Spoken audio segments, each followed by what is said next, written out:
তিনটা অথরিটি একজন ম্যানেজারকে, একজন লিডারকে পারফেক্ট ম্যানেজার করে। একটা হচ্ছে authority of power, number 2 authority of knowledge, and finally authority of personality. মানুষের সাফল্যের সাথে ইকিউ আর আইকিউ যদি কম্পেয়ার করা হয় তাহলে ইমোশনাল ইন্টেলিজেন্স যাদের বেশি তারা সফল হয় বেশি। টিমের কলিগদের সঙ্গে সুন্দর একটা সম্পর্ক তৈরি করা, সে ফ্রেন্ডলি হবে, নেভার ফ্রেন্ড। চ্যাপ্টার 2 তে যেতে চাই, যেটার ভিতরে লিডারশিপের অনেকগুলো থিওরি এখানে আছে।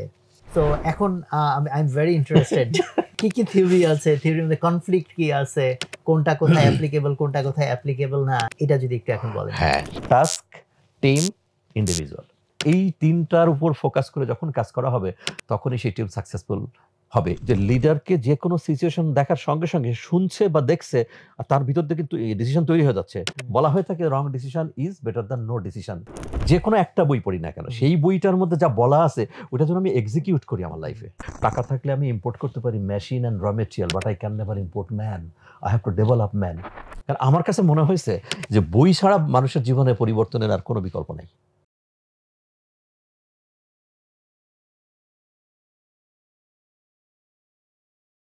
আসসালামু আলাইকুম সুপ্রিয় দর্শক, ভালো আছেন আশা করি। বই কথার নতুন আরেকটা পর্ব নিয়ে আমি হাজির হয়েছি। আমি মাহমুদুল হাসান সোহাগ।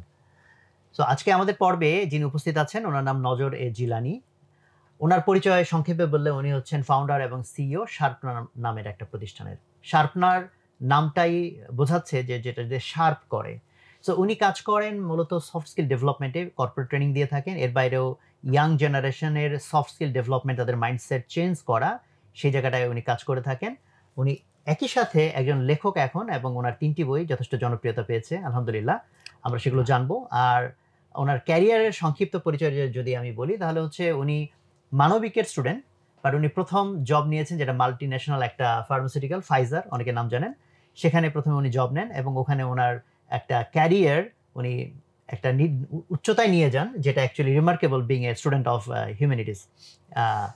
এরপর উনি একটা বিখ্যাত বাংলাদেশের মোটামুটি পরিচিত অটোমোবাইলস কোম্পানি রানার্স গ্রুপে উনি জব করেন, এবং এটাও যেহেতু টেকনিক্যাল সাইডের একটা প্রতিষ্ঠান, that was also challenging for him. But ওখানে 7 বছর পর উনি ডিরেক্টর হন মার্কেটিং অ্যান্ড সেলসের, এবং এর পরবর্তীতে এরপর উনি আকিজ ফুড অ্যান্ড বেভারেজ সেখানে এক্সিকিউটিভ ডিরেক্টর হিসেবে জয়েন করেন এবং ওখানে ক্যারিয়ার শেষ করেন। এরপরই ওনার শার্পনারের যাত্রা শুরু। সো এই খুব সংক্ষেপে তার লাইফের দীর্ঘ বোধহয় প্রায় 33 বছরের সামারি আমি বলে ফেললাম।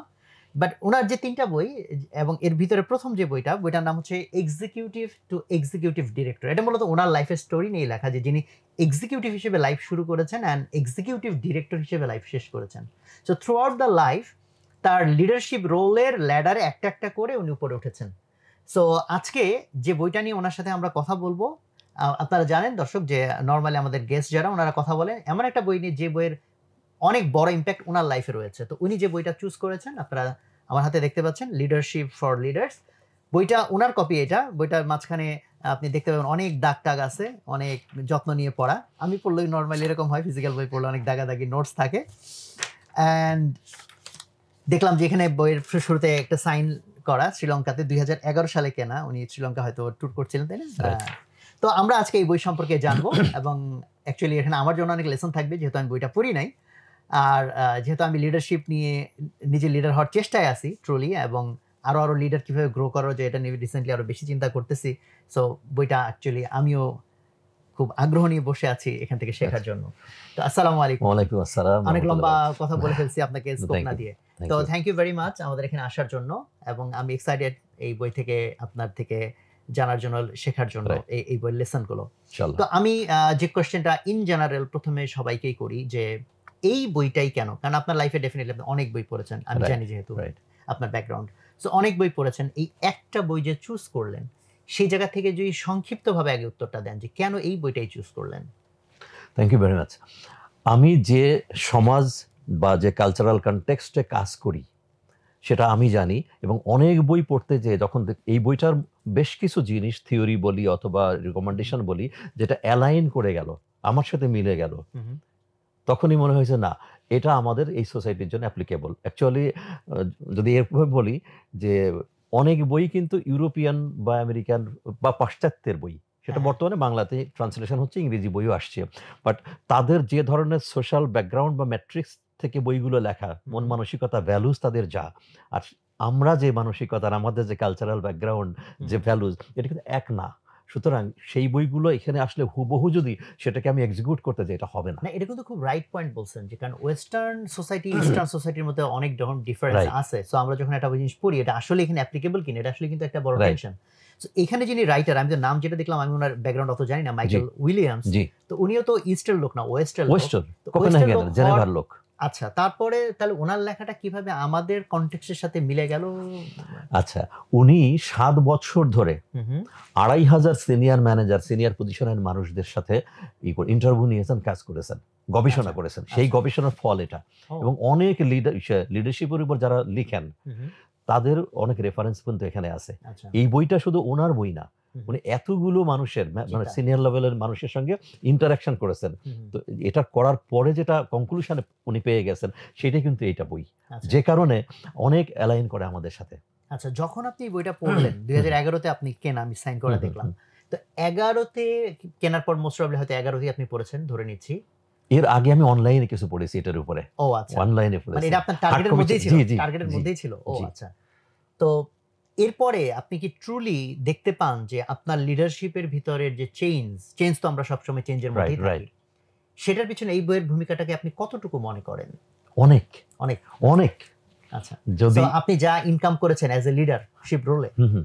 কত টাকা এই রাইটারকে আপনি দিয়ে দেওয়া অর্ধি মনে করেন? যেহেতু তারা যেহেতু আপনি 11 সাল থেকে যদি হয়, আমার তো মানে 80% দিয়ে দেওয়া উচিত। তাই? সত্যি, হ্যাঁ, আচ্ছা, ওকে। রিয়েলি আমি আচ্ছা। ইমপ্রেসড। আচ্ছা, এই প্রশ্নটা আমি এইজন্যই করলাম যাতে ইউজাররা হয়তো আন্দাজ করতে পারে যে এই বইয়ের কত বেশি ভূমিকা আপনি আপনার নিজের ভিতরে ফিল করেন। সো আমরা তাহলে বইয়ের আলোচনার ভিতরে চলে যেতে চাই। তার আগে একটা উত্তর দিয়ে নিই, হ্যাঁ, হ্যাঁ, কত টাকা দিবেন? হ্যাঁ, তো অডিয়েন্স হয়তো ভাবতে পারে যে কত টাকা, কিভাবে উনি তাৎক্ষণিক উত্তর দিয়ে ফেললেন। হ্যাঁ, হ্যাঁ। এই বইটার কোর মেসেজ হচ্ছে, এই বইটা হেল্প করবে developing the leaders, hmm, hmm, that leaders will develop the business. Hmm, hmm, leadership for the leaders. তাহলে আমি যখন জিএম ছিলাম, ডিরেক্টর ছিলাম, এক্সিকিউটিভ ডিরেক্টর ছিলাম, I had bunch of managers বা লিডার্স। হুম, হুম। অ্যাকচুয়ালি তারাও কাজ করেছে on behalf of me. Actually একটু সেলিংও চলে আসে। কোম্পানির অর্গানাইজেশনের যে মালিক, উনি কিন্তু তার অবজেক্টিভটা সেল করে তার সিইওর কাছে, ডিরেক্টরের কাছে, জিএম এর কাছে। রাইট। আমি এত প্রোডাকশন চাই, এত সেল করতে চাই। এর বাইরে ওনার কোনো কথা, উনি হতে পারে উনি গল্ফের মাঠে, হতে পারে তবলিগে, হতে পারে আড্ডা দিচ্ছেন না। বাট উনি দেখবেন এন্ড রেজাল্টটা কি। তাহলে হি সেলস দ্য ওইটুকুই, যে আমি এটা করতে চাই, প্রোডাকশন বা সেলস গেল। এইবার যিনি সিইও, যিনি ডিরেক্টর, যিনি এমডি হন, পেইড, ওনার কাজে ডাউন দ্য লেভেলে যাওয়া। তো এই যে ডিরেক্টর, সিইও, জিএম যাই বলি না কেন, তার ডাউন দ্য লেভেলে যারা থাকে, তো এই যে ম্যানেজাররা, লিডাররা, এরাই কিন্তু কাজটা করে দেয়। রাইট। যেমন আমি যখন ফার্মা ছেড়ে অন্য একটা ইন্ডাস্ট্রিতে চলে গেলাম, টোটালি কোম্পানি চেঞ্জ করে মানুষ, কিন্তু আমি চেঞ্জ করেছি ইন্ডাস্ট্রি। আমাকে এই যে শেখ বশিরউদ্দিন আমাকে জিজ্ঞেস করেছে যে, ভাই, মানুষ তো ইন্ডাস্ট্রি চেঞ্জ করে না, কোম্পানি চেঞ্জ করে, আপনি যে একেবারে 360 ডিগ্রি চলে গেলেন। আমি I want to test my self, কারণ এটা আমার জন্য ইজি গোয়িং হয়ে গেছে। আমি একটু চ্যালেঞ্জ নিতে চাই, আমি আমার কমফোর্ট জোনের বাইরে যেতে চাই। That was the main reason to change the organisation. আমি যখন গেলাম, আমার কলিগদেরকে একটা কথা বলার ছিল, I will develop you, you will develop the markets. কোনটা করবো? অথবা আমি ইনভলভ হবো নিজের মার্কেট ডেভেলপ করে, তাহলে কিন্তু আপনাদেরকে ডেভেলপ করতে পারবো না। ঠিক এই বইয়ের একটা প্রিন্সিপাল কিন্তু এখানে আমি কাজে লাগালাম। আচ্ছা। I develop themselves, I train up themselves. প্রচুর মানে সদেরেক ট্রেনিং আমি তাদেরকে করাইছি। তো এই ট্রেনিংয়ে যেটা হয়েছে, এই লোকগুলো এমনভাবে তৈরি ছিল যে ইন্ডাস্ট্রির মানুষ বলে, আমি বলবো না, there was remarkable revolution in that company. এত চেঞ্জ হয়েছে। ওকে, যাক, এই জন্য আলহামদুলিল্লাহ। বলবো যে ম্যাক্সিমাম বেতন আমি দিয়ে দেবো, কারণ জি, জি। এই জি, না না, ঠিক আছে, জাস্টিফাইড। সো আমি আজকে এই বইটা যেহেতু আমিও পড়ি নাই, সো আমার ইন্টারেস্ট বইয়ের মধ্যে থেকে আমি যত বেশি কিছু নিতে পারি Yes. এই সেশনের মধ্যে দিয়ে। তো এখানে তো আসলে চ্যাপ্টার দেখতে পাচ্ছি আমি 8টা। 8টা। তো 8টা চ্যাপ্টার যা লেসন, এটা তো এত বেশি তো কভার করার এখন সুযোগ নাই। তো আপনি যদি একটু বলেন যে এখান থেকে আপনি কোন কোন জায়গাগুলো বা কোন চ্যাপ্টারগুলোকে একটু বেশি ফোকাস করতে চান, তাহলে আমি ওটার ভিতরে একটু Right. বেশি ঢোকার চেষ্টা করব। না, থ্যাংক ইউ ভেরি মাচ। খুবই একেবারে টাইমলি কোশ্চেন এটা, কারণ আমাদের এই ডিসকাশন থেকে যদি মানুষ কিছু নিতে চায়, আর একটা বই তো যদি একটা সেশনে হবেও না শেষ করা, তো মেন জায়গাগুলো ফোকাস করি আমি। 1, 2, 3টা বাদ দিয়ে 4 আর 5। আচ্ছা, 1, 2, 4, 5। ওকে, বেশি ডিসকাশনটা করব আমরা, টাইম অ্যালাউ করলে নিশ্চয়ই আরো ওকে, আমি আলোচনা একটু করব। হেডলাইনগুলা পড়তে পারি। একটা হচ্ছে মানে হেডলাইনের আন্ডারে আবার জি, 4-5টা করে জি। সাব হেডলাইন আছে। সাব হেডলাইন পড়তেছি না। হেডলাইন হচ্ছে ক্লোজ কোয়ার্টার লিডারশিপ। এটা শুনলেই হয়তো বোঝা যাচ্ছে না, বাট আমরা বোঝার চেষ্টা করব ক্লোজ কোয়ার্টার লিডারশিপ জিনিসটা কি। 2 নাম্বারটা বেসিক বোঝা যাচ্ছে, leadership theories, role models and common sense, লিডারশিপের যত থিওরি আছে এখান থেকে আমরা। আর 3 বাদ দিলাম। 4 নম্বরে buy in not bypass, rules of engagement, maybe মানুষকে এঙ্গেজ করা না, বাইপাস না করে বাই ইন করা। ওকে, মানে বেসিকটা হয়তো ধরতে পেরেছি, বাট ভিতরে তো অনেক কিছু আছে দেখতেছি, প্রায় 6টা স্ট্র্যাটেজি বা সামথিং কিছু আছে। 5 নম্বর হচ্ছে great leaders develop more great leaders, যেটা আপনি মাত্র বললেন যে আরো লিডার কিভাবে সে গ্রো করবে to maximise the outcome. Okay, great. So আমি তাহলে প্রথমটাতেই যাই, যে এই যে ক্লোজ কোয়ার্টার লিডারশিপ এই জিনিসটা আসলে কি, এখান থেকে কি শেখার আছে। আর আমি প্রত্যেকটা কোশ্চেনের সাথে এটাও জানতে চাইবো যে এই লেসন আপনার লাইফে কিভাবে আপনি হেল্প করেছে, কিভাবে ডেভেলপ করতে। ক্লোজ কোয়ার্টার লিডারশিপ বলতে বোঝাচ্ছে sound relationship with the team colleagues. Okay, আমি তো কেউ না আনটিল আমার এই কলিগরা আছে। আমি একটা ম্যানেজার বা লিডার যাই হই না কেন, তো আমার অস্তিত্ব এদের অস্তিত্বের সাথে সম্পৃক্ত। Since they are there, that is Y I am there. হয় কি যে এদের সঙ্গে যদি ভালো রিলেশন আমার না থাকে, আমরা আরো গভীরে যাব তখন, তাহলে কোনোদিনও অবজেক্টিভটা হবে না। অর্গানাইজেশনের যে টার্গেটই থাক না কেন, সে টার্গেট বলতে কিন্তু আমরা সাধারণত বাংলাদেশে বুঝি সেলসের টার্গেট, বাট আমার অর্গানাইজেশন আমি এমনও করেছি যে মান্থলি মিটিংয়ে এইচআরকে প্রেজেন্টেশন দিতে হবে, আপনার টার্গেট কি ছিল, কি করেছেন। অনেকে অবাক হয়, হ্যাঁ, কারণ এইচআরের দায়িত্ব ছিল এতগুলো ট্রেনিং কন্ডাক্ট করানো, করতে পারছে কিনা, এই ডিপার্টমেন্টে এতগুলো মানুষের শর্ট ছিল, রিক্রুটমেন্ট করা করতে পারছে কিনা, ইত্যাদি ইত্যাদি। প্রোডাকশনের ছিল, প্রতিটা ডিপার্টমেন্ট ওয়াইজ টার্গেট থাকতো এবং সবাইকে মান্থলি মিটিংয়ে প্রত্যেকটার উত্তর দিতে হতো, সেটাও কিন্তু কেপিআই, রাইট। তাতেও কিন্তু উপকার হয়েছে আমার অনেক, শুধু সেলস মার্কেটিং নিয়ে না। তাহলে এই কলিগদেরকে আমি যে লক্ষ্য বা অবজেক্টিভটা দিব, সেটা এরা যদি না করে তাহলে তো আমার অস্তিত্ব নাই। বাংলাদেশের কনটেক্সটে এক্সেপ্ট এ ফিউ লিডার্স, সবাইকে আমি লিডার বলতে চাই না, দুঃখজনক এটাই যে আসলে কেন জন্য এই তখনই সাবঅর্ডিনেট বলা শুরু করি। এই ইংরেজিটা খুব অপছন্দ করি আমি, যদিও অনেক ইংরেজি বই তো আমি দেখি বাইরের। সাবঅর্ডিনেট, এই সাব শব্দটাই কেন যেন অবচেতনে সাবকনশিয়াসের মতো একটা সাব ভাব নিয়ে আসে, তো ও তো আমার চেয়ে নিচু, হ্যাঁ। তারপরে অনেকে বলে, আমি বাংলাদেশে আমার 33 বছরের জীবনে অনেক দেখেছি, আমার ছেলেরা হাউ কাম, ও তো আমার কলিগ। যদি কলিগ বলতে লজ্জা করে অ্যাডভাইস বলতে পারি আমার জুনিয়র কলিগ। আমি কিন্তু থ্রুআউট মাই হোল লাইফ আমি তাই করেছি। আমি একটা অর্গানাইজেশনে জয়েন করার পরে এন্ট্রি লেভেল থেকে শুরু করে একটু জুনিয়র লেভেলের অনেকে রুমে আসতো, ফাইল নিয়ে বসতো না, কারণ কালচার ওখানে যারা কয়েকজন ছিলেন যারা কালচারটা এমনভাবে তৈরি করছেন, বসতে দিতেন না। আমি সবার আগে বসতে দিছি। সে তো একজন হিউম্যান বিইং, মাস্টার্স পাস করেছে, সে দায়িত্বশীল একটা মানুষ, তাকে তো আমার রেসপেক্ট করতে হবে আগে। তার কাছ থেকে কাজ আদায় করতে গেলে, আদায় শব্দটা আবার ভালো না, কাজটা আমরা একসাথে মিলে করতে গেলে ওকে রেসপেক্ট করতে হবে। তাহলে ক্লোজ কোয়ার্টার রিলেশনটা হচ্ছে যে টিমের কলিগদের সঙ্গে সুন্দর একটা সম্পর্ক তৈরি করা, keeping a difference. Naturally say friendly হবে, নেভার ফ্রেন্ড হবে না। ফ্রেন্ড হলে আবার একটা বিপদ আছে আমাদের কনটেক্সট, আমাদের দেশে। আমি এটাও আসলে প্রশ্ন করতাম, কারণ এটা অনেকের আছে, ভাই এত খাতির করলে তো আবার ঘাড়ে উঠে যায় কিনা। হ্যাঁ, আমাকে অনেকেই তুমি বলার জন্য বলে, সত্যি অনেকে ফিল করি মনে মনে কাউকে তুমি বলার জন্য, সত্যি ফিল করি। কিন্তু এতদিন এত প্র্যাকটিস ছিল, পিয়ন ড্রাইভার থেকে শুরু করে সিকিউরিটি সব ভাইকে আপনি বলা বা আগে সালাম দেওয়া, এই প্র্যাকটিসটা করার জন্য আমি বলতে পারি না, কারণ আপনিটা অনেক বেশি শ্রদ্ধার, এট দ্য সেম টাইম আপনার মধ্যে মনে হয় একটু দূরত্ব থাকে বাংলায়।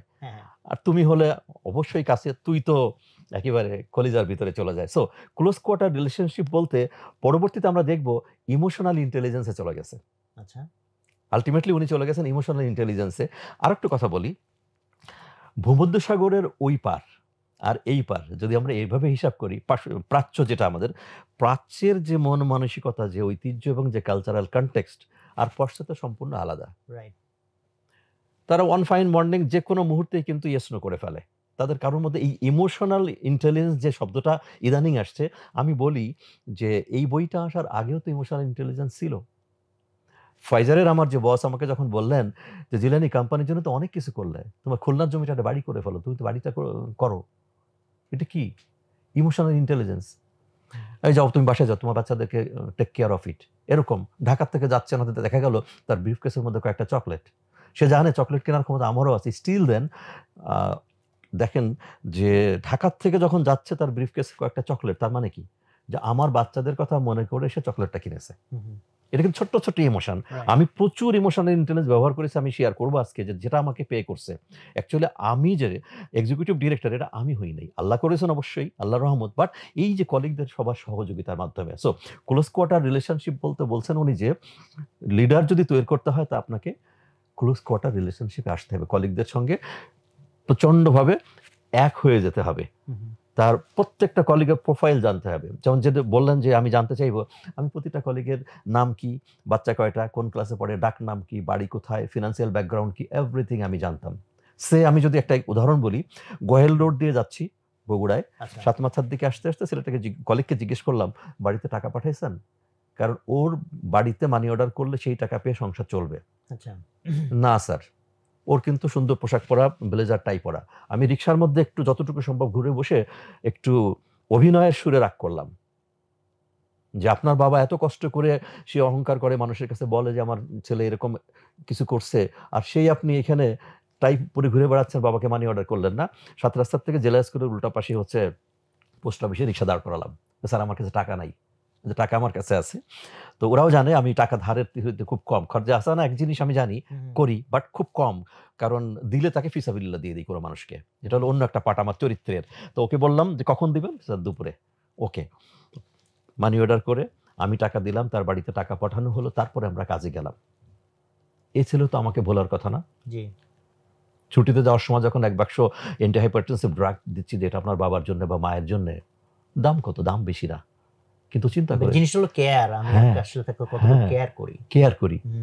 তো আমি এমনও শিখাইছি আমার ম্যানেজার কলিগদেরকে, লিডারদেরকে, যে প্রথম আলোতে একটা আসে, যে পড়ালেখার একটা পাতা আছে, 8 5 আছে।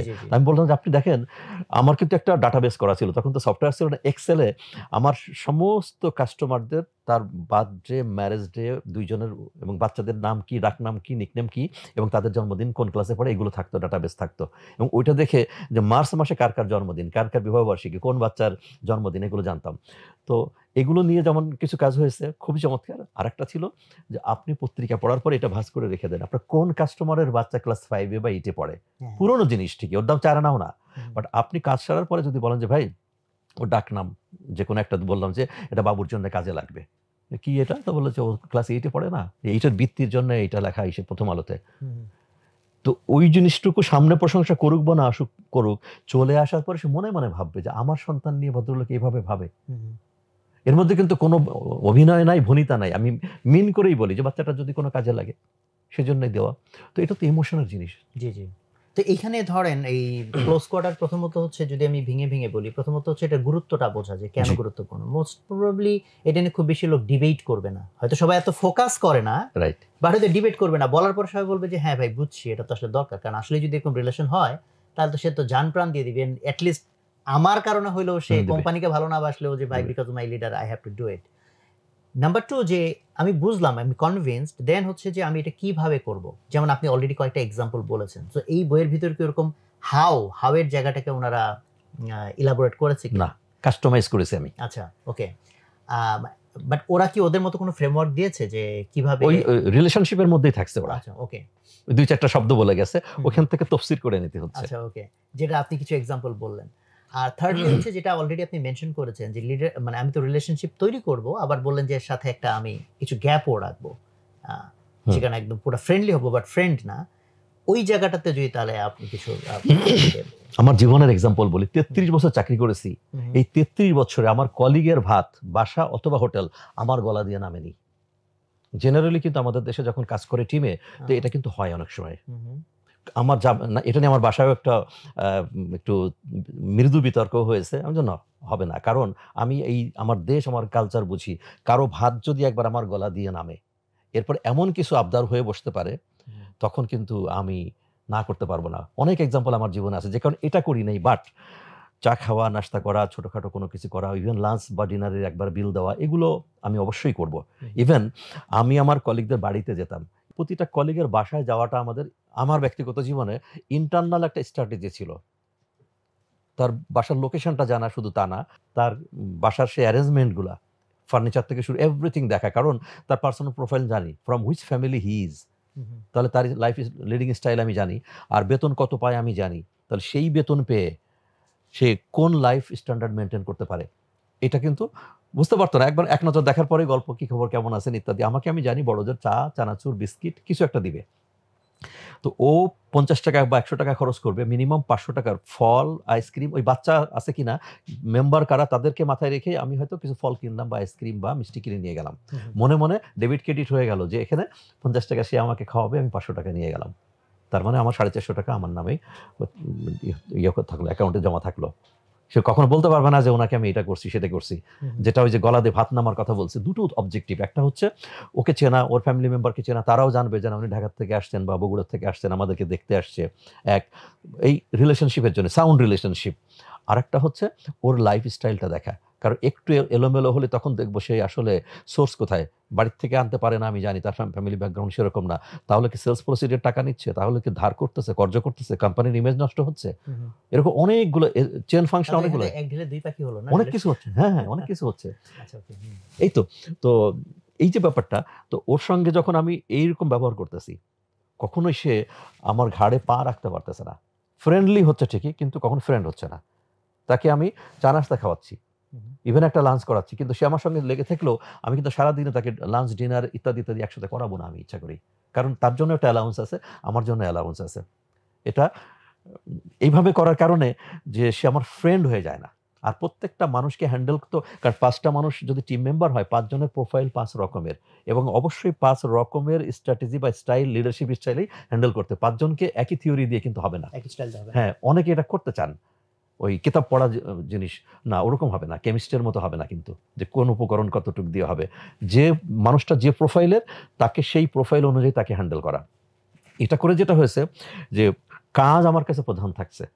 সে যতই আমার সঙ্গে মিষ্টি কথা বলার চেষ্টা করুক না কেন, কাছে আসার চেষ্টা করুক না, আমার একটা কথা ছিল, যার সঙ্গে সম্পর্ক অনেক ভালো, প্রফেশনালি দেখবেন, মনে রাখবেন যে তার পারফরমেন্স ভালো।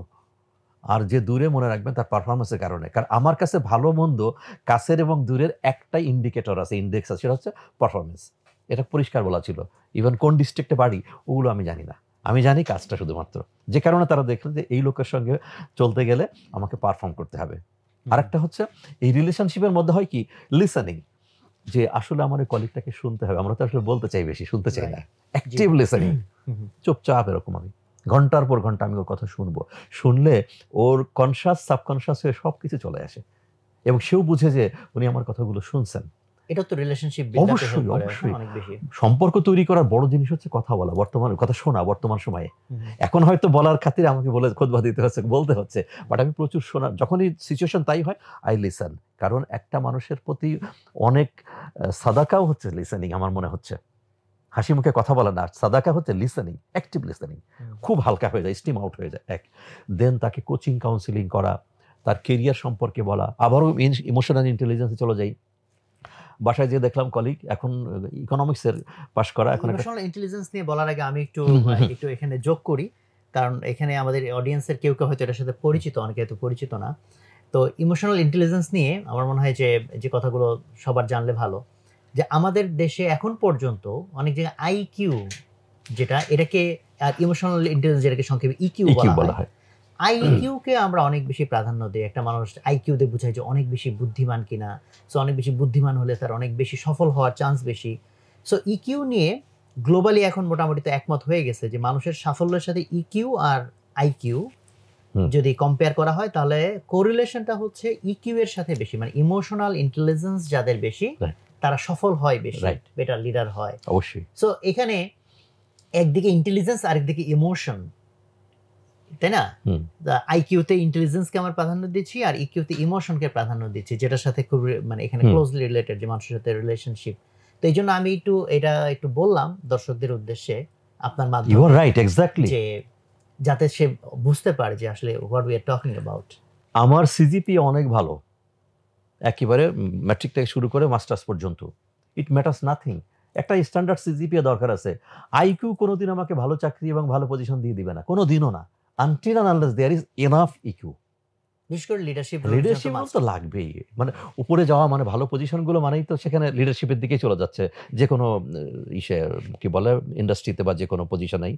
সো খুবই ভালো কথা হয়েছে এটা, যে আজকালকার ছেলেমেয়েরা বলে আমার তোর সিভিটা দেখায়, সিভি টিভি তৈরি করায় নেয়, তারপরে কি কাভার লেটার টেটার করে, আমি বুঝি না এসব। তো আমার তো চাকরি দেখলাম সারা জীবনে এমনি মুখে মুখেই চাকরি হয়েছে, সার্টিফিকেটও বলতে গেলে আমি আমার সার্টিফিকেট হারাই ফেলেছি সম্ভবত আরো 28-30 বছর আগে, আমি তুলিও নাই। ফ্যাক্ট, আমি সাদা কাগজে অ্যাপ্লিকেশন লিখে দিয়েছি অনেক সময়, এখন না হয়, এখন তো চাকরি করি না, হয়তো টাইপ করে দিয়েছি নিজে, বাস শেষ। ভাই আমি আর দিতে পারবো না, আমি নিজেই সার্টিফিকেট, এখন হলে আমাকে দেন চাকরি, না হলে দরকার নাই, চাকরি তো করে আসছি আমি। So you are very right, এবং আমি অ্যাপ্রিসিয়েট করি যে এই মুহূর্তে কথাটা বলার জন্য, কারণ আমাদের যারা অডিয়েন্স, বিশেষ করে ছাত্রছাত্রী বা যারা কর্পোরেটে আছে, এন্ট্রি থেকে মিড লেভেল, আমি বলতে চাই, টপ লেভেলকে বলি না, যে কখনোই আপনার সিজিপিএ দেখা দরকার না যে কোন ইউনিভার্সিটি। ঢাকা ইউনিভার্সিটি আর এরকম করে বুয়েট বা এরকম কিছু ইউনিভার্সিটি হলেই যে হবে তা না, যে কোনো জায়গার থেকেই তো হতে পারে।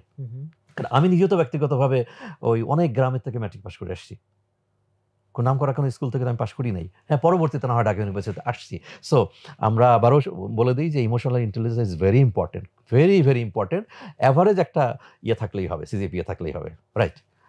যেটা বলতেছিলেন ইমোশনাল ইন্টেলিজেন্স নিয়ে, আপনি এখানে একটা লেসন। হ্যাঁ, ওই যে আরেকটা এক্সাম্পল আমি কিন্তু বইয়ের থেকে নিয়ে আমার ব্যক্তিগত জীবনে এক্সিকিউট করেছি। আর সবচেয়ে বড় হচ্ছে এলএম এর চাইতে সবচেয়ে বড় কথা হচ্ছে আমল। এলএম এর তো কোনো দাম নাই, ইবলিস তো সবচেয়ে মানে জ্ঞানের রাজা, সে এক সাইডে, তাতে আমল নাই।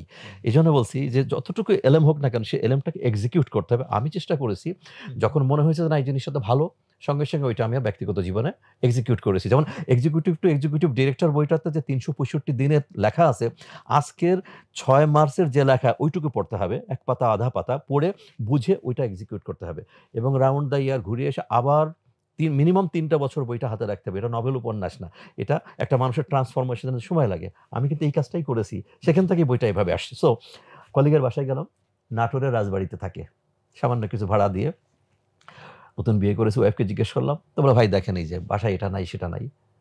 আমি একটা জিনিস বুঝি, একটা মেয়ের 3টা শখে খুব পছন্দ করে, স্বামী, সন্তান, সংসার। এই 3টা শ ইজ ভেরি ইম্পর্টেন্ট একটা মেয়ের জীবনে। তো সংসারে আসার পরে একটা মেয়ের সবচেয়ে একটা স্টিলের আলমারি, যেটা আমরা বলি আগের যুগের, এখন তো অনেক কিছু হয়ে গেছে, তো এটা ওর কিন্তু একটা জগৎ। ওর মধ্যে এই নাকফুল, গলার নাকফুল না, হাতের চুড়ি, গলারটা, অথবা টাকা পয়সা, একটু আংটি, টুকটাক কিছু জিনিস রাখবে। ওই জগৎটা আমি কল্পনা করি, আমি তো নিজে ওখানে যাইনি, যে ও মনে করে এটা আমার ছোট্ট একটা সংসার, পাখির বাসা, ওইটার মধ্যে রেখে তালা চাবিটা হাতে দিলে ওর কাছে একটা তৃপ্তি লাগে। এখন বলছে দেখেন একটা স্টিলের আলমারি নাই। I picked up the point, গেলাম নাটোরের নিচা বাজারে, যেয়ে 18 গেজের স্টিল দিয়ে অর্ডার দিচ্ছি। যখন আমার কলিগ, ওর নাম মনোয়ার, একটা কলেজের প্রফেসর এখন ইকোনমিক্সের, স্যার আমার কাছে টাকা নেই। টাকা লাগবে না, অর্ডার দিলাম, পকেট থেকে আমি অ্যাডভান্স দিলাম, যে কবে টাকাটা ফেরত পাবো সেটা নিয়ে। এবার বললাম, মনোয়ার এ মাসে টার্গেটের অ্যাচিভমেন্টের কি আছে? 100% ইনসেন্টিভ কত? এত। 110 এত, 120 এত। আচ্ছা 120 অ্যাচিভ করার জন্য কি লাগবে আপনার? আমি জানি ও অ্যাভারেজ 100% অ্যাচিভার, খুব ভালো ছেলে। যে অ্যাপার্ট ফ্রম ইউর এফোর্ট, আমি আপনার ইমিডিয়েট যিনি বস আছেন রাজশাহীতে, তাকে বলে যাব যে এক্সট্রা ফোকাস যেন আপনার উপরে দেন। ইভেন আমি প্রয়োজনে একবার আপনার এখানে আসবো, কি করলে আপনি 120% করতে পারেন, তাহলে এই ইনসেন্টিভটা আসবে, এই ইনসেন্টিভ টাকা দিয়ে আমরা কিস্তি শোধ করবো। এই ছেলে তো আমাকে বলতে পারবে না, রাইট? বলতে পারবে না। এরকম অগণিত উদাহরণ আমি বলতে পারবো, আমার জীবনে করে আসছি। এবং একটা কথা, একটা কমন ইংরেজি ছিল আমার, যে I treat my junior colleagues like my son and daughter. ঠিক আমার ছেলে মেয়েকে যেভাবে শিখাইছি, আমি আমার জুনিয়র কলিগদেরকে সেভাবে শিখাই আসছি। যে কাজ, যেমন আমার বস আমাকে বলছে তুমি তোমার খুলনার জমিতে বাড়িটা করো, তার মানে সে কাজের পাশাপাশি বলছে জেলেনি তোমার জীবনেও কিছু করো, কারণ তুমি শুধুমাত্র ডেডিকেটেড হয়ে কোম্পানির জন্য জীবন উৎসর্গ করলে হবে না। ঠিক সিমিলারলি ওদেরকে সংসার গড়ে দেওয়া, সেভিংস করে দেওয়া। যেমন আমরা একটা জিনিস জানি, ফার্স্ট ডটার লাকি ফাদার, আর হাদিস তো আছে, তোমাদের মধ্যে উত্তম সেই যার প্রথম সন্তান কন্যা। যে কোনো কলিগ, আমার মনে আছে এই নামগুলো আজ এত বছর পরে বলে যাচ্ছে আমি, জেনেদার রফিক বলতে, আমি ময়মনসিংহে ট্রেনিং দিচ্ছি, বলে স্যার আমার একটা মেয়ে হয়েছে, তখন মোবাইল আসছে, রফিক 500 টাকার নোটের উপরে নোট ছিল না, একটা ডিপিএস করে আমাকে কোন ব্যাংকের ওইটা জানাবেন, ছবি দিবেন। পরে আমাকে বললো যে আমার শাশুড়ি, আমার মা বলে তোমার কেমন বস এটা। প্রত্যেকটা বাচ্চার জন্য আমি এরকম করে দিতাম। আমার বগুড়ার যে কলিগ ছিল, আমার মার্কেটিং ম্যানেজার ঢাকার থেকে যেয়ে বললো যে জিলানি ওর বাসায় তো ফ্রিজ নেই, ওরা একটা ফ্রিজ নিয়ে দাও। উনি চলে গেলে আমি বললাম কলিগকে যে সপ্তাহে কয়দিন বাজার করতে পারেন? ও 2 দিন। ফ্রিজ কেন? ফ্রিজ যেদিন কিনবে সেদিন থেকে 2টো জিনিস হবে, একটা হচ্ছে ইএমআই, একটা হচ্ছে ডেপ্রিসিয়েশন। বুঝলেন? জি স্যার। তো কোনো দরকার নাই। এবার ওর মেয়ের নামে সোনালী ব্যাংকে ডিপিএস করাই দিলাম। বেশ কিছুকাল পরে আমি ফিরে আসছি রংপুরে, দূর থেকে একটা ছেলে দৌড়ায় এসে আমার পায়ে হাত দিতে গেছে, আমি এভাবে উঠাই বুকের মধ্যে, কেমন আছেন আপনি? তারপরে প্রথম বলতে, স্যার আমার মেয়ের এত টাকা, সে মেয়েটা ডেন্টিস্ট হয়েছে, ওই টাকাটা ম্যাচিউর হওয়ার পরে রিইনভেস্ট করছি, ইত্যাদি ইত্যাদি। এই যে এরকম অগণিত এক্সাম্পল সারাটা জীবন আমার রয়ে গেছে কর্পোরেটে, যে কলিগদেরকে আমি ওভাবে কাছে টেনে নিয়েছি, শিখাইছি যে আপনি এটা, যেমন সিরাজগঞ্জের কলিগকে আমি একবার বললাম যে ভাই এভাবে না করে এইভাবে করেন, কারণ আপনি যদি ভুল করেন, চুরি করেন, 1 মাসে ট্যুর বিলের মধ্যে কত টাকা চুরি করতে পারবেন? আপনি 6 মাসে মনে করছেন বা 12 মাসে 500 টাকা করে হলো 6,000 টাকা, 12 মাস যাইতে দিব না। তার আগে আমার চোখ কিন্তু খুব খারাপ, আমি ধরে ফেলি এগুলা করতে দিব না, বরং আপনাকে আমি কাজটা শিখাই, আপনার ইনক্রিমেন্ট ভালো হবে, অ্যান্ড অ্যাট দ্য মানে ল্যাপস অফ 2-3 ইয়ার্স আপনার প্রমোশন হবে, তাহলে বেতনও বাড়বে, সোশ্যাল স্ট্যাটাস বাড়বে, সবকিছু ভালো। ও তাই করেছে। তো আমার কলিগদেরকে তো শিখাই, ইভেন এমনও হয়েছে যাকে আমার কোম্পানিতে জায়গা দেওয়ার মতো নেই, but he is competent.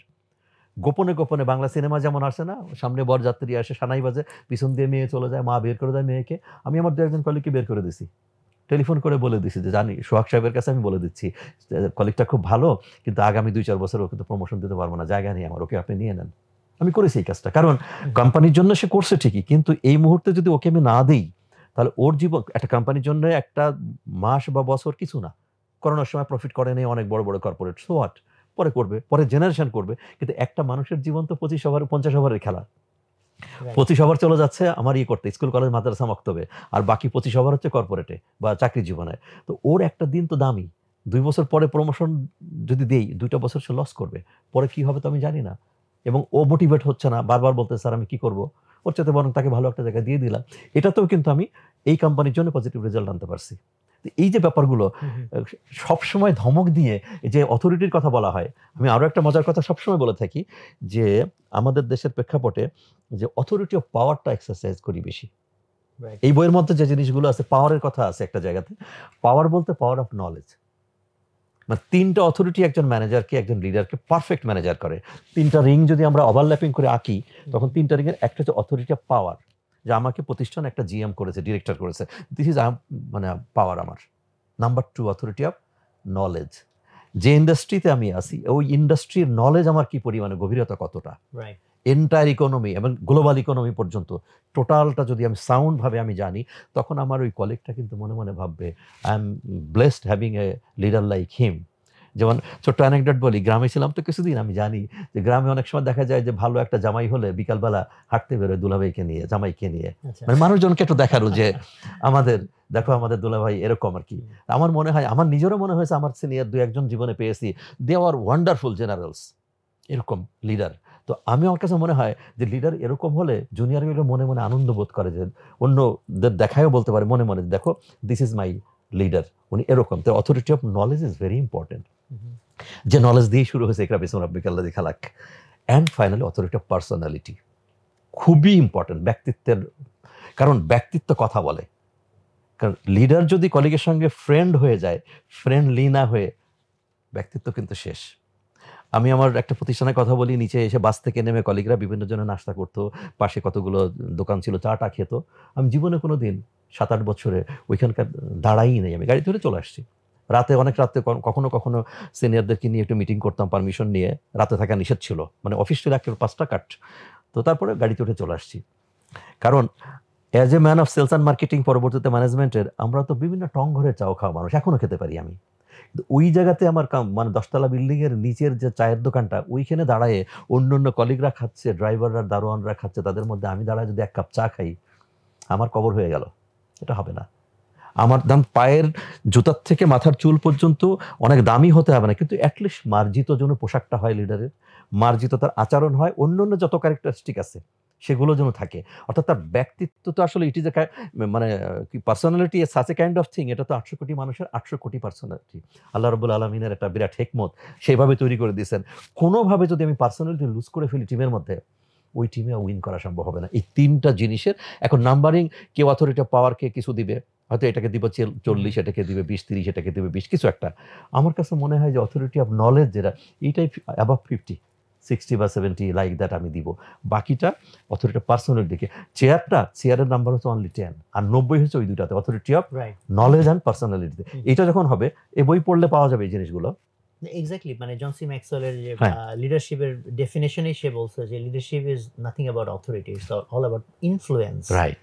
So influence, আপনি যে কারণে বলছেন যে পার্সোনালিটি এবং নলেজ দিয়ে একটা মানুষকে যেভাবে ইনফ্লুয়েন্স করা যায়, জাস্ট আমি তোমার বস এই জন্য সে ইনফ্লুয়েন্সড হবে, এটা তো কোনোদিন হবে না। Thank you very much. আমি আবার একটু ঢুকে পড়তে মানে লোভ সামলাতে পারতেছি না। এই যে শব্দটা influence, that is a great word. মানে আমার যত লিডারশিপের কিতাব পড়েছি বা ডেফিনেশন জানি, আসলে ডেফিনেশন তো কাস্টমাইজড।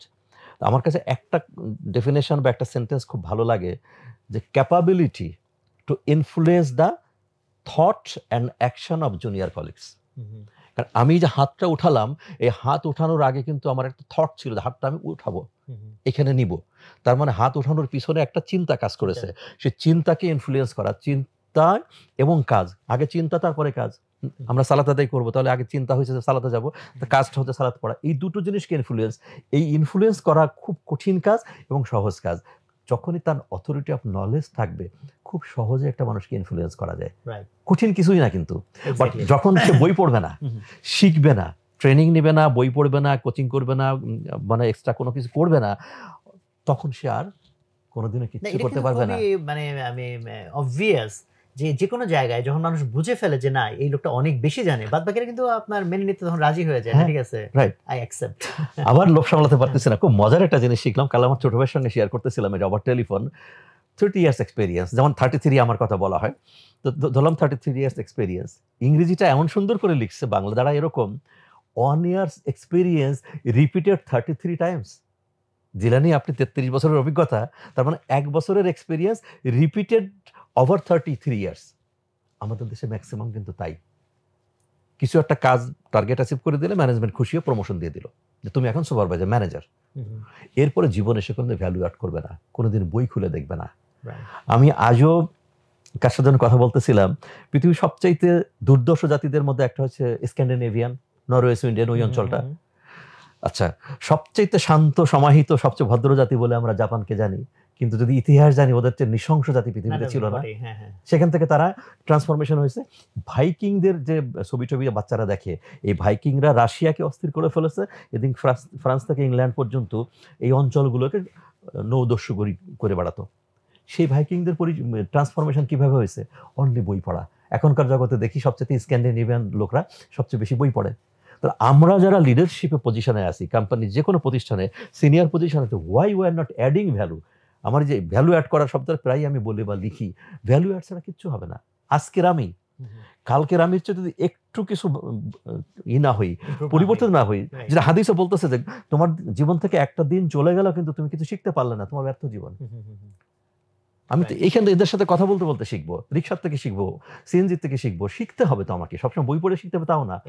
তো আমার এই জাতির মধ্যে আমার মনে হয় যেটা, যে আমাদের যারা লিডারশিপে আছেন বা লিডারশিপ ডেভেলপ করতে, তাদেরকে পড়তে হবে। আদারওয়াইজ শ্রীলঙ্কা যেহেতু আমি নিয়ে আসতে পারতাম, ওই যে এক ধরনের স্টোর পাওয়া যায়, শ্রীলঙ্কাতেই ওটা পাওয়া যায়। এই যে আমি প্রায় মাসখানিক থেকে আসলাম ব্যাংককে, কত কিছু কেনা যেত। আমার মেয়ে আমাকে চার্জ করছে, তোমার বললাম, ও আমার কয়েকদিন আগে চলে আসছে আর কি অফিসে জয়েন করার জন্য, তুমি এটা কিনো তোমার জন্য। কিছুই কিনে নেই, আমি কিনোর থেকে কিছু বই কিনে নিয়ে আসছি আমার জন্য। কারণ আমার কাছে মনে হয়েছে যে বই ছাড়া মানুষের জীবনে পরিবর্তনের আর কোনো বিকল্প নেই। না, অনেকে বলে যে ভাই বই পড়ে কি আর কিছু হয়, মানে বই ছাড়া কিছু হবে না। এবং সারা পৃথিবীতে ওই তো সারা পৃথিবীতে মানে সৃষ্টির আদিকাল থেকে কিয়ামত পর্যন্ত সবচেয়ে বিস্ময়কর রিভলিউশন যেটা হয়েছে, সেটা হচ্ছে Arabian revolution under the leadership prophet Muhammad সাল্লাল্লাহু আলাইহি সাল্লাম। কি দিয়ে হয়েছে? একটা কিতাব, লোহে মাহফুজ থেকে যেটা আসছে, আর কিচ্ছু নাই, একটা কিতাব। ওনার কাছে যদি প্রফেট মুহাম্মদ সাল্লাল্লাহু আলাইহি সাল্লাম মাইনাস আল কোরআন, ওই যে কিতাবের ইমপ্লিমেন্টেশন, মানে যেটা হয় যে এরা যে কারণে অনেকে বলে ভাই বই পড়লাম কিছু তো হইলো না, কারণ প্রথমত এটার আন্ডারস্ট্যান্ডিং এর ওই ডেপথে যাওয়া, যেখানে যে দেন এটাকে আমি অ্যাকশনে কনভার্ট করব। রাইট। তো ওই গ্যাপ থাকার কারণে ভাই আমিও তো বই একটা পড়লাম, কিছু তো হইলো না। আমল, জি, আপনি যেটা অলরেডি বলছেন যে ইলম থাকলে তো আমলে কনভার্ট করতে হবে। Right, exactly. তো প্রথম চ্যাপ্টারে আমরা যে এটা নিলাম, যদি এখানে আরো অনেক কিছু আছে, বাট যেহেতু সময় কম, আমাদের পরের চ্যাপ্টারগুলোতে যাব। তো এখানে আমরা যেটা বটম লাইন নিতে পারি সেটা হলো যে রিলেশনশিপ রিয়েলি ম্যাটার্স, যেটার জন্য মানুষের ইমোশন বোঝা এবং সেটার ডেপথে যাওয়া এন্ড দেন এটাকে প্র্যাকটিসে নেওয়া। আপনার লাইফ থেকে আপনি অনেকগুলো এক্সাম্পল দিয়েছেন। তো আমি চ্যাপ্টার 2 তে, যদি চ্যাপ্টার 1 এ আরো কিছু অ্যাড করতে চান করে ফেলেন।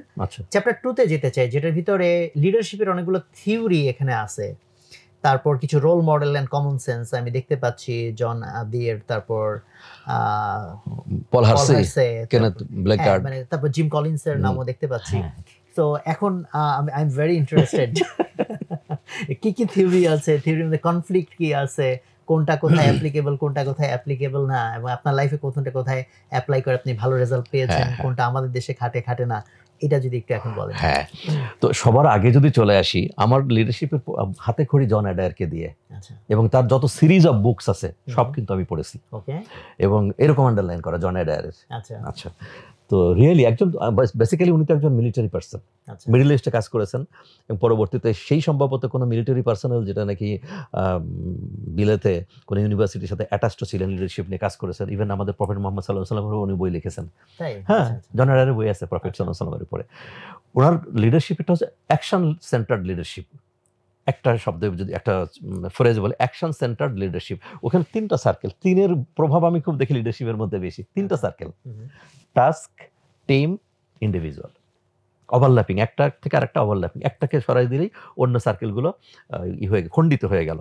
তো জন অ্যাডায়ারের কথা একটাই, যে এই যে ইন্টিগ্রিটি 3টা সার্কেল মিলে, ফার্স্ট হচ্ছে আমার টাস্ক, পাশাপাশি টিম, যে কলিগদেরকে নিয়ে, মেবি ন্যাশনাল টিম অথবা রিজিওনাল যে কোনো টিম হোক না কেন, অ্যান্ড ইন্ডিভিজুয়াল বলতে each individual of the team. আবার এই যে ইসে চলে আসছি, সাউন্ড রিলেশনশিপের মধ্যে চলে আসছে। উনি এইটা নিয়ে ডিটেইলস আলোচনা করেছেন, যে এই 3টার উপর ফোকাস করে যখন কাজ করা হবে তখনই সেই টিম সাকসেসফুল হবে, এর কোনো একটা বাদ দিলে কখনোই হবে না। আচ্ছা, এখানে আমি একটা প্রশ্ন করতে চাই, লিডারশিপের তো পৃথিবীতে অনেক থিওরি আছে, বাট আমি যেখানে দেখলাম এখানে বোধহয় 4টা-5টা আনা হয়েছে। তো এইটার কি উনি কোনো ব্যাকগ্রাউন্ড বলেছেন যে কেন এই 4-5টা থিওরি কেউ নিয়ে এনেছেন নাকি? না, তা বলেন, ওনার কাছে যে এই 5টাকে ভালো মনে হয়েছে, ওকে, ওনার কাছে মনে হয়েছে, উনি এখানে অন্য কেউ হয়তো আনে নাই। এবং জিম কলেজ নিয়ে হাসলেন যে কারণে, আমি এখনো হাসি, কারণ গুড টু গ্রেটের মধ্যে এমন কিছু জিনিস আছে যেটা আমি এখনো বারবার পড়তে ইচ্ছা করে, এবং আমি অনেক সময় রেফারেন্স পর্যন্ত দিয়ে দিই গুড টু গ্রেটের ওই থিওরিটার, ওই ভদ্রলোকের কথা, যে দিনের বেলা হচ্ছে আমি কাজ করি এগ্রিকালচার ফার্মে, রাতের বেলা পড়াশোনা করি। কাজ করতে যে এগ্রিকালচার ইনস্ট্রুমেন্টে হাতের একটা আঙ্গুল কেটে গেল, আঙ্গুলটাকে ব্যান্ডেজ করে রাতের বেলা ক্লাসে চলে আসছেন। হি বিকেম, এবং সে কিন্তু ইন্ট্রোভার্ট, এক্সট্রোভার্ট না, অ্যাম্বিভার্টও না, ইন্ট্রোভার্ট মানুষ। ইন্ট্রোভার্টরা যে লিডার হতে পারে তার এক্সাম্পল জিম কলিন্সের মধ্যে আছে। এক সেকেন্ড হচ্ছে, ওনার যখন ধরা পড়লো, ক্যান্সার ধরা পড়লে কেস স্টাডিটা দিয়েছেন এখানে, ভদ্রলোক বললেন যে বোর্ড মিটিংয়ে বলে দিলেন যে আমার ক্যান্সার ধরা পড়েছে, ডাক্তার মিয়ার বলে দিয়েছে যে আমার এতদিন মাত্র আয়ু আছে, তবে ওদের তো ইমান এর সাথে আসবে না, আমি এত সহজে মরতে যাচ্ছি না, কথাটা এভাবে বলে দিল আর কি, যদিও মরণ কারোর হাতে না। এবং সে 1200 কিলোমিটার জার্নি করতো ফ্লাইটে শুধুমাত্র এই রেডিয়েশন থেরাপি নেওয়ার জন্য। এটা করে আলটিমেটলি সে হলো, রিকভার করে ফেললো, এবং কোম্পানির ভিতরে বিরাট পরিবর্তন নিয়ে চলে আসে। মানে ওই জিম কলিন্সের ওই গুড টু গ্রেটের এই এক্সাম্পলটা আমার কাছে এত ভালো লাগে, যে একটা মানুষ কি ধরনের রিজলিউট ডিটারমিনেশন থাকলে এটা হতে পারে। যেমন এই বইটাতে শুরুতে কিন্তু 7টা পয়েন্ট নিয়ে কথা বলছে, যে এই 7টা পয়েন্টই হচ্ছে সাকসেসফুল হওয়ার জন্য ইম্পর্টেন্ট, সেটা আমরা না হয় পরে আলোচনা করে নিব। তার মধ্যে একটা হচ্ছে গোল সেটিং। সবচেয়ে ইন্টারেস্টিং হচ্ছে, যারা শুনছেন, যে আমাদের দেশের ম্যাক্সিমাম, কেন আমি বলবো অলমোস্ট ম্যাক্সিমাম ছেলে মেয়েদের কোনো গোল সেটিং নাই লাইফের। কি করবো আমি অনেককে জিজ্ঞেস করি, এই বিশেষ একটা জায়গা আছে এইভাবে চুলকে, NS3 হলে কি হয়, এটা NS4 স্যার পড়ছিলাম তো, আচ্ছা H2 ও ভালো কথা, H2 সাথে আর একটা ও যোগ করলে কি হয়, স্যার পড়ছিলাম তো, কথা এরকমের। ফিনান্সের ছেলেরা জিজ্ঞেস করি, বলেন তো এটা কি, এই রেশিওটা কি, স্যার পড়ছিলাম তো। এবং চাকরি জীবনে এসে তো বই ফেলে, আমি অনেককে বলি যে পড়ালেখা তো শুরু হয় ইউনিভার্সিটি বা মাদ্রাসা ছেড়ে দেওয়ার পরে, অরিজিনাল পড়া শুরু হয় তখন থেকে। প্রমোশন পাওয়ার পরে আমার কলিগকে জিজ্ঞেস করেছি যে আচ্ছা আপনার প্রমোশন কতদিন, মিটিংয়ে, মান্থলি মিটিংয়ে, স্যার 2 বছর। যে 2 বছর আপনি কি করেছেন বলেন তো, কিছু বলতে পারে না। একটা ছেলের নাম এখন বলবো আমি, এখন যশোর মাইয়ার কি বলে MM কলেজের ছাত্র, ইকোনমিক্সের, নাম হচ্ছে আলম, মিস্টার আলম হচ্ছে এখন সিলেটে ছিল জানি। মিটিংয়ের মধ্যে জিজ্ঞেস করলাম যে এই 1 মাসে আপনারা কে কি শিখেছেন বলেন। আলম দাঁড়ায় বললো, স্যার আমি বাংলা টাইপ করতে পারতাম না, আমি এটা শিখেছি। সত্যি শিখছে, একটা স্কিল শুধু করে নিছে, তাই না? তো এই যে বই পড়া, আবারও ঘুরে ফিরে বই চলে আসছি, যে যারা পড়ালেখা করে তারা তো শুধুমাত্র একটা CGP এর জন্য নোট পড়ে। অনেককে জানি তারা কোনোদিনও টেক্সট বইটার চেহারা দেখে নাই। আমি তো আমার MBA করতে যে সমস্ত বই কিনেছি, সমস্ত বই আমার কাছে আছে, যেটা আমার ছেলেমেয়েরা মাঝে মধ্যে হাত দিয়ে দেখে বের করে প্রয়োজনে। Even you told during the introduction, কারণ আমি তো উত্তর মেরুর মানুষ দক্ষিণ মেরুতে গেছি, এবং সেই সময় যে পরিমাণে একাডেমিক ছিল ফার্মাসিউটিক্যাল ইন্ডাস্ট্রি, বিয়ন্ড ইমাজিনেশন। ওই রকম ইনডেপথ, কারণ সেল, টিস্যু, অর্গান সিস্টেম একেবারে ক্রোমোজোমের ডাবল হেলিক্সে, যে ওইখান থেকে এসে এন্টায়ার জিনিস বলা হতো। এই যে ডাক্তার সারোয়ার আলী, যিনি ছিলেন বিএমএর প্রতিষ্ঠাতা সভাপতি প্লাস নাম করা ব্যক্তিত্ব, উনি ছিলেন মেডিকেল ডিরেক্টর, পরবর্তীতে এমডি হলেন কোম্পানির, ফাইজার যেটা হলো রেনেটা হয়ে গেল। উনি বলতেন doctor must know more about the disease than you, but you must know more about the drug than the doctor. আচ্ছা, বলতে বাবা, ওরা 6 বছর পরে মিনিমাম ডাক্তারি পাস করে, তোমাদেরকে 2 মাসের ট্রেনিং দিলাম, এরপরে তোমরা করো। আমি রাত 2টার আগে কোনোদিন জীবনে আমি শুতে পারি নাই, আমি পড়তেছি। এবং মেডিকেল সায়েন্সের আমার ছেলে মেয়েদের এমবিবিএস পড়তে গেলে, ইভেন এফসিপিএস এর কিছু কিছু বইও আমার ঘরে এখনো আছে। One of the top chest specialist professor Ganguly একদিন আমার বাসায় আসছে। এই যে রিলেশনশিপ না, আমার কেরিয়ারও কিন্তু রিলেশনশিপ কাস্টমারদের সাথে এরকম ছিল। কাস্টমার এরা খুব ফ্রেন্ডলি, গতকালও তার সাথে আমার কথা হয়েছে টেলিফোনে, এরকম রিলেশন। আমার বাসায় এসে রবিন্সের প্যাথোলজির আন্ডারলাইন দেখে, জিলেনি আপনি এটা কি করছেন? লুক, আমি যখন ট্রেনিং ছিলাম ফাইজারে, আমি ছিলাম মোস্ট কি বলে অচ্যুত, যেহেতু আপনি হিউম্যানিটিস থেকে গেছেন। হ্যাঁ, আমি সূর্য সেন হলের, আমাকে কেউ পাত্তা দেয়নি। আমার তখন একটা রিজলিউট ডিটারমিনেশন মনের মধ্যে হলো যে ফাইজার যদি একজন রিক্রুট করবে, দ্যাট উড বি মি। আমি তখন ইসলামিক রিসার্চে গুলশানে আমি সূর্য সেন হল থেকে সব কিছু নিয়ে গেছি। 2 মাস এক নাগাড়ে সন্ধ্যায় বসছি, আমার জানলা দিয়ে সূর্য ওঠা দেখছি আমি, শুধু ওয়াশরুম ছাড়া কোনোদিন টেবিল থেকে উঠি নাই। কারণ সেল টিস্যুর এই ভিতরে এবং বিভিন্ন বিশেষ করে মাইক্রোবায়োলজির মধ্যে যে অর্গানিজম যেগুলো তো কঠিন কঠিন নাম, তো শেক্সপিয়ার, বায়রন, মিল্টন, হোমার এগুলো বলি, অক্টেভ, নানেট, সনেট, এগুলো তো বুঝি আমি, কিন্তু ওইটা তো জানি না। ওই জিদের কারণে, কারণ ওইটা করা মানে আমাকে যখন সে বাদ দিল গ্রুপ থেকে, 15 জনের মধ্যে 14 জন গ্রুপ করে ফেললো গ্রুপ স্টাডি, আর আমাকে বাদ দিল, তখনই আমার বারুদের গুদামে আগুন লাগলো যে ওকে আমি তোমাদেরকে দেখাবো। এবং সেটাই হয়েছে। এবং এই যে বই কিনেছি, তখন বেতন কত টাকা ছিল, সেই টাকা দিয়ে অবশ্যই সরকারি চাকরিজীবী যারা ছিলেন, গেজেট অফিসার, তাদের চেয়েও তো ভালো পয়সা ফাইজার দিত অবশ্যই। তারপরেও ওই সেভিংস না করে ইনভেস্টমেন্ট, রিডার ডাইজেস্ট কিনতাম 12 টাকা দিয়ে। অনেকে বলে যে ইংরেজি শিখতে গেলে ওর কোনো বিকল্প নাই, 12 টাকা দিয়ে শুরু, 150-এ শেষ। এরপরে আমি কিনি নাই, কিন্তু আমার কাছে 20 বছরের কালেকশন আছে, সাজানো একেবারে এরকম রিডার ডাইজেস্ট। হংকং থেকে একটা পত্রিকা হতো, ওয়ার্ল্ড এক্সিকিউটিভ ডাইজেস্ট, এই যে নিচের এটা A4 সাইজের হবে হয়তো। তখন তো বইয়ের কোনো বিজ্ঞাপন ছিল না, এর মধ্যে বইয়ের বিজ্ঞাপন আসতো, এবং লিডারশিপ, ম্যানেজারিয়াল হয়ে বিভিন্ন এই কর্পোরেট জিনিসগুলো থাকতো গ্লোবাল। 115 টাকা লাগতো সাবস্ক্রাইবার ছিলাম আমি, 115 টাকা লাগতো প্রতি মাসে। চালের কেজি তখন 15 টাকা হয়নি, মনে হয় 8-10 টাকা ছিল। তার মানে 15 কেজি চাল পাওয়া যেত তখন। আমার সংসারে 15 কেজি চালও লাগতো না, প্রতি মাসে শুধু ওইটার পিছনে খরচ করতাম এই টাকাটা, 115 টাকা। ওটা বন্ধ হয়ে গেছে, হংকং থেকে ওটা আসে না, এত বেশি আন্ডারলাইন করা। এবং সেইখান থেকে বই মার্ক করে রাখতাম। এই বইটা দেখা গেল ওই জায়গার থেকে মার্ক করা যে বইটা আমি কিনবো। আমার 2টা লিস্ট আছে, একটা ইংরেজির একটা বাংলার, ডায়েরির মধ্যে। কোথাও গেলে আমি ওইটা নিয়ে যাই, কারণ পড়তে পড়তে যখন রেফারেন্স দেখি অথবা মনে হয় যে এই বইটা অ্যাড দেখি, সঙ্গে সঙ্গে লিখে ফেলি। আজকাল তো অর্ডার দিয়ে দেয় বা বাস্কেটে রাখা যায়, বাট আমার ওইটা নিয়ে যাই সব জায়গায়। আমি সেই বইগুলো দেখে দেখে আমি কিনে নিয়ে আসি। তো এই যে ওয়ার্ল্ড এক্সিকিউটিভ ডাইজেস্ট যখন কিনতাম, তখন চাকরির এন্ট্রি লেভেলে মানুষ সঞ্চয় করে বা সংসারের জন্য কিছু করে, সেই আমি অনেকগুলো বই, এই মানে আমার প্রফেশনাল বই, লিটারেচার রিলেটেড তো বই, দেশ পত্রিকা, এটা রেগুলার আমি রাখতাম তখন। যদিও এটা বিতর্কিত অনেক কথা আছে, বাট শেখার জন্য অনেকগুলো বই যেখানে যেগুলো বিক্রি হয়, আমি কাকে জন্য বললাম যে এই গর্ভধারিণী, তারপরে পূর্ব পশ্চিম বা মাধুকরী, অমুক তমুক, এরকম যত বই আছে সব তো কিস্তিতে পড়তাম, প্রতি সপ্তাহে আসতো পড়তাম। সব কিছু পরবর্তীতে 48টা কপি প্রেসে দিয়ে মানে বাধাই করা আর কি। আমার বাসায় দেখলে দেখা যাবে যে এটা কোনো উকিলের বাড়ি, এরকম ভলিউম আছে। আমার ছেলে বাইরে থেকে আসলো, কখনো যখন খুলে দেখে বলে যে গন্ধটা খুব ভালো লাগে। আমরা যে পয়েন্টে ছিলাম সেখানে যদি আবার এটার সাথে একটু কানেক্ট করি, যে এই যে এতগুলো পড়া, তার মধ্যে দিয়ে তো আপনি অনেক রকম লিডারশিপ থিওরি দেখেছেন, আবার এই বই তো বেশ কিছু লিডারশিপ থিওরি এনেছে। সো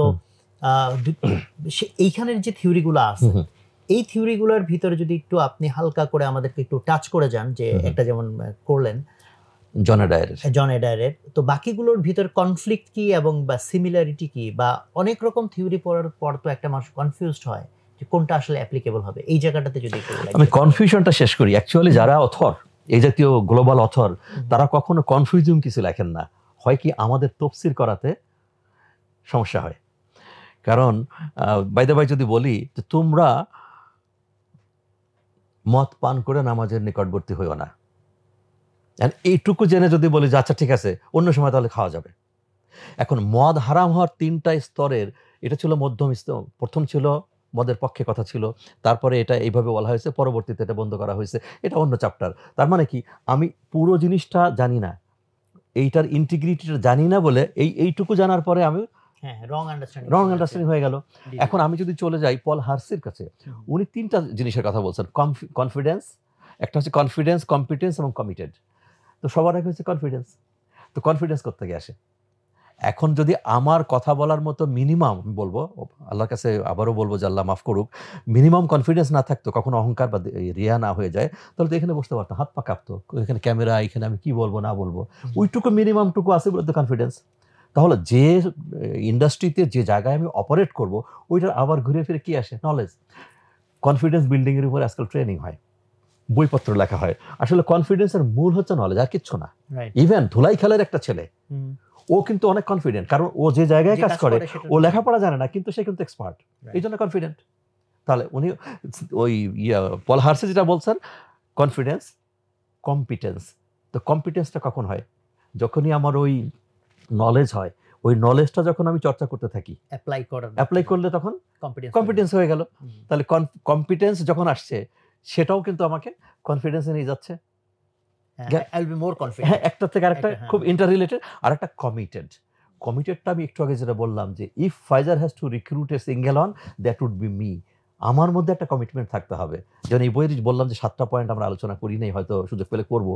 যে সবার আগে বলছে গোল সেটিং, লাইফের একটা গোল সেটিং থাকতে হবে যে আমি এটা করব। সেকেন্ড হচ্ছে কনসিস্টেন্সি, যেটা আমাদের মধ্যে সাধারণত থাকে না, অস্থির হয়ে যায়, এটা বাদ, ওইটা বাদ, এটা নো, লেগে থাকা, ধৈর্য, তাই না? তাহলে গোল সেটিং, তো এই যেটা বলছে কমিটেড, তো কমিটমেন্ট বলে ফেলেন যে আচ্ছা 7টা বলে ফেলি, আমি একটু দেখে বললে আরো ভালো হবে, কোনো সমস্যা নেই। স্ট্রং গোল ওরিয়েন্টেশন, এ তো ব্যাখ্যা করা দরকার নেই, গোল থাকলো একটা। ট্রান্সপারেন্ট ইন্টিগ্রিটি, খুব মজার জিনিস এইটা। ইন্টিগ্রিটির মধ্যে আমার সততা চলে আসে, নীতি, নৈতিকতা, মূল্যবোধ সব চলে আসে। ট্রান্সপারেন্ট ইন্টিগ্রিটি, আমাকে দেখে যেন বোঝা যায় যে আমার ইন্টিগ্রিটিটা এই। আমরা তো অনেক সময় মুখোশ ধরি, আমার এই লেবাসের পিছনে আসলে কে আছে এটা তো কেউ জানে না, জানতে চায় না, পারে না, অনেক সময় খুব ক্লোজলি না মিশলে কেউ তো বুঝবে না যে আসলে এই লেবাসের এই আমি কিনা, বা আমি মুখ দিয়ে যা বলি, ইন প্র্যাকটিক্যাল লিডারশিপ এক্সারসাইজ যেটা হয়েছে, এক্সিকিউশন হয়েছে, সেটা আমি করছি কিনা। সো এই জন্য বলছে ট্রান্সপারেন্ট শব্দটা নিয়ে আসছে ইন্টিগ্রিটির আগে। ট্রান্সপারেন্ট হতে হবে, আমার কলিগরা বুঝবে যে উনি এই। কারণ আমার কলিগরা জানতো যে স্যারের সাথে কোনো সময় ফ্রেন্ড হয়ে চেষ্টা করে লাভ নাই, ফ্রেন্ডলি থাকবে এবং উনি বুঝবে কাজ, আর কিছু বুঝবে না। তবে আমি কাজ কেন করতে পারতেছি না, সেটার জন্য উনি আমাকে অল আউট এফোর্ট দিবে। ওই তখন আবার বাইপাস না, বাই ইন, এইটার মধ্যে এক জায়গায় আছে যেটা বাই ইন হয়ে যাচ্ছে। এরপর হচ্ছে ক্লোজ এনগেজমেন্ট, যেটা নিয়ে একটু আগে আমরা আলোচনা করলাম, 3 নম্বর। আরেকটা বলছে হেলিকপ্টার পারসেপশন, এটা হচ্ছে খুব ওই বার্ডস আই ভিউ যেটা আমরা বলি, অনেক ব্রডার কনটেক্সটে পিকচার দেখা, যাতে কোনো একটা প্রবলেমের নাম্বারস অফ সলিউশন আমি বের করে নিয়ে আসতে পারি। ইভেন যেমন অনেকে বলে যে ভাই এটা তো আমাদের কোম্পানির পলিসিতে নাই। না, এমন কিছুই না। পলিসির জন্য কোম্পানি, মানে ব্যবসার জন্য পলিসি, না পলিসির জন্য ব্যবসা। আমার গত বছর একটা অভিজ্ঞতা হয়েছে, অনলাইনে আমি ওনাকে বললাম যে দেখেন এইটা তো আমার 2টো প্রোডাক্ট হয়ে গেল আমার ঘরে, আপনি যদি আমাকে একটু হেল্প করেন। সে আমাকে কোম্পানি পলিসি শেখাই দিল। আমি হাসলাম, বলছে ভাই আপনি আপনার ম্যানেজারের সাথে কথা বলেন, আমি জানি যে আপনাদের প্রোডাক্ট এখন এই যে এই বইটাই লিডারশিপ ফর লিডার্স 2 কপি হয়ে গেছে, কথার কথা, একটা এক্সাম্পল দিচ্ছি। তাহলে আপনি 1 কপি আমি রিটার্ন দিব না, ওটার বিনিময়ে আর 2টো বই আমি কিনবো, অথবা 2টো জামা কিনবো। সে করলো না, সে আমাকে দেখালো রুল বুক, যেটাকে বলে রুল বুক। না, রুল বুক তো বা কোম্পানির যে পলিসি তৈরি করা কোম্পানির ভালোর জন্য। সো উনি বলতেছেন যে হেলিকপ্টার ভিউ যেটা বলছেন উনি, সেটা হচ্ছে পারসেপশন, হেলিকপ্টার পারসেপশন, যে সো দ্যাট সে প্রয়োজনে তার ভিতরে আবার কিন্তু ওই ডিসিশন মেকিংটা আবার এখানে চলে আসতেছে। কারণ ডিসিশন মেকিং করার মতো অডাসিটি থাকতে হবে। এটা পজিটিভ অডাসিটি শব্দটা আবার নেগেটিভ, মানে প্রয়োজনে ওটা বাদ দিতে হবে, বাদ দিয়ে নিজে একটা সিদ্ধান্ত নিয়ে ফেলতে হবে, রিঅর্গানাইজ করা, রিস্ট্রাকচারিং করা। যেমন একটু আবার একটা এক্সাম্পল বলে ফেলি, বইটা আমার জীবনে কিভাবে আসছে। ইউ আস্ক মি, আমি জেনারেলি কোনো কাস্টমারের কাছে টপ পজিশনে যে আমার তো দরকার হয় না, হতো না। তো একবার এই ঢাকাতেই, আমি নাম বলতে পারি, কোনো অসুবিধা নেই, মদিনা গ্রুপের হাজি সেলিম সাহেব, তো ওনার ফ্লিটে টাটা অশোকের প্রচুর গাড়ি আছে, বাট ভলভো আইসার যেটা, এদের ফ্লিটের গাড়ি খুব কম, একটা বড় ডিল হবে, আমার ম্যানেজার পারতেছে না, বলুন স্যার আপনি একটু গেলে ভালো হতো। ওকে যাবো, গেলাম, ওনার লোকদের সঙ্গে পুরো ডিলটা হলো 5-6 কোটি টাকার ডিল। এটা হওয়ার পরে এরপরে হাজির সেলিম সাহেব আসলেন সিনে, জিলানী ভাইকে, এই তোমরা জিলানী ভাইকে ই করছো, এন্টারটেন ইত্যাদি ইত্যাদি। পরে আমার একেবারে হাতটা ধরে ফেলছে, জিলানী ভাই আমার একটা হেল্প করেন। যে অবশ্যই হেল্প তো করবো, হাতটা ছাড়েন নাকি, হেল্প করবো আমি। বলতেছে যে ওখানে বিক্রি হতো 3 রকমের, একটা হচ্ছে ইএমআইতে, একটা ইন্টারেস্ট ফ্রিতে, একটা ক্যাশে। তো ক্যাশে যখন হয় তখন 30 লাখ টাকার গাড়ি দেখা গেল 2 লাখ টাকা 3 লাখ টাকা ডিসকাউন্ট দিয়ে দেওয়া হয় আর কি। তো ক্যাশে ডিলটা হয়েছে, তার মানে he will take delivery of the vehicles এবং গিভ দ্য ক্যাশ। বলতেছে যে আমি 50% ক্যাশ এখনই দিয়ে দিচ্ছি, আমাকে 2 মাস সময় দেন, একটা চেক দিয়ে দিচ্ছি, 2 মাস পরে আমি টাকাটা দিব। বাইরে টাটা অশোকের লোক বসে আছে, জাস্ট আমি ফিরে আসলে ডিলটা তারা হয়তো নিয়ে নিবে। তাৎক্ষণিকভাবে আমি ক্যালকুলেশন করলাম যে এই গাড়িতে আমার আসলে মার্জিন কত, প্রফিট মার্জিন কত, আর উনি 6 কোটি 3 কোটি দিবে, আর 3 কোটি টাকার ব্যাংক ইন্টারেস্ট কত, এবং 2 মাসে কত টাকা হয়, সরাসরি প্রফিট মার্জিন কতটা হবে, আর ইমেজ বিল্ডিংয়ে কেমন। যেমন আমি বলতাম যে আমি থাকতে পর্যন্ত 900 ভেহিকেল কিনেছিল আমার কাছ থেকে প্রাণ, এটা রেফারেন্স কাস্টমার ছিল, আকিস ছিল, অনেকে ছিল আর কি। তো আমার হাজী সেলিম সাহেব যে মদিনা গ্রুপ, সে আমার রেফারেন্স কাস্টমারের মধ্যে ছিল না, আমার বানাতে হবে রেফারেন্স কাস্টমার সিমেন্ট ইন্ডাস্ট্রিতে ঢুকতে গেলে বা অন্য অন্য রেফারেন্স দিতে। যে কারণে আমি বললাম যে আচ্ছা সেলিম ভাই, এই কথাটা আপনার ম্যানেজার বলতে পারতো না, এটাকে আমাকে বলতে হয়, এত গুরুত্বপূর্ণ হয়ে গেল আপনার কাছে। আমি এমন নাটক করলাম, নাটকীয়তা, যে সে বোকা হয়ে গেছে। না, এর জন্য আপনি কেন আমাকে অ্যাপ্রোচ করছেন, 1 কাপ কফি খেয়ে আমরা চলে যাই, শেষ। আমি করেও দিলাম। হ্যাঁ, পরে ঘটনা হয়েছিল সেটাও আমি অডিয়েন্স যারা, দর্শক যারা আছে বলি যে অফিসে অনেক রকম মজার জিনিস হয়। আমি এত বেশি আমার অথরিটি ছিল, ফ্রি হ্যান্ড ছিল কাজ করার। Really I enjoyed working 7 years. I joined at GM, 3 বছর পরে আমি ডিরেক্টর হলাম, আরও 4 বছর ছিলাম আমি। তো এই ডিলটা যেহেতু একটু ওই কি বলে আনঅর্থোডক্স, রাইট, আর চমৎকার ইংরেজি এটা, হ্যাঁ, রুল বুকের বাইরে আনঅর্থোডক্স। দেখি এখন অ্যাকাউন্টস থেকে জিএম সাহেব এটা নিয়ে চেয়ারম্যান সাহেবের কাছে নিয়ে গেছেন। উনি 12 মাসে 12টা প্রশ্ন করতেন না আমাকে কখনোই, জিলানী হবে, জি স্যার হবে। পরে আমার মনে হয় 1.5 বছর পরে একদিন বললেন যে আপনাকে প্রমাণ করতে হবে না যে হবে, আপনি প্রমাণ করছেন আপনি পারেন। That was a great inspiration in my life, যে একটা কোম্পানির চেয়ারম্যান আমাকে, এবং হি ইজ রিয়েলি ওই গতানুগতিক চেয়ারম্যান না, ম্যানেজমেন্টের মানুষ, উনি রিয়েলি হাইলি এডুকেটেড মানুষ। তো উনি এটা বললেন। আরেকটা কথা ছিল যে জিলানী, আমি যতটুকু জানি you are one of the best trainer. কোনো একটা ইস্যু নিয়ে কথা বলতে যে বললেন যে এটা এরকম কেন হয়েছে, সেটা আমি জানতাম না, আমি দেখি।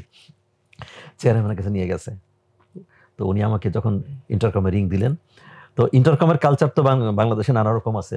কেউ কেউ তো সরাসরি ডেকে বসেন, কেউ কেউ পিওন এসে বলে আপনাকে এমডি স্যার ডাকছেন অমুক তমুক, কেউ বলে সালাম দিয়েছেন, আরও নানাভাবে হয়। তো টেলিফোন করে বললেন যে জিলানী কি ব্যস্ত অনেক, এটাই কিন্তু একটা ইন্ডিকেশন আমার জন্য। স্যার আমি আসছি, রিসিভারে গেলাম, যে দেখি ঘটনা এই। তো বলো যে as a director you have got the authority to give any decision. আমার একটু জানার কৌতূহল যে এটার ইয়েটা কি, ব্যাকগ্রাউন্ডটা কি। স্যার এই ঘটনা আপনাকে যেটা বললাম এটাই, যে আমি কম্পিটিশনের কাছে ডিল লুজ করবো না, নাম্বার 1 আমার একটা ইমেজের ব্যাপার আছে, সেকেন্ড হচ্ছে আমি ক্যালকুলেশন করে দেখছি প্রফিট একটু কম হবে, আমি এই প্রফিট আরেক জায়গা থেকে ম্যানেজ করবো, অসুবিধা নেই, হয়ে গেল।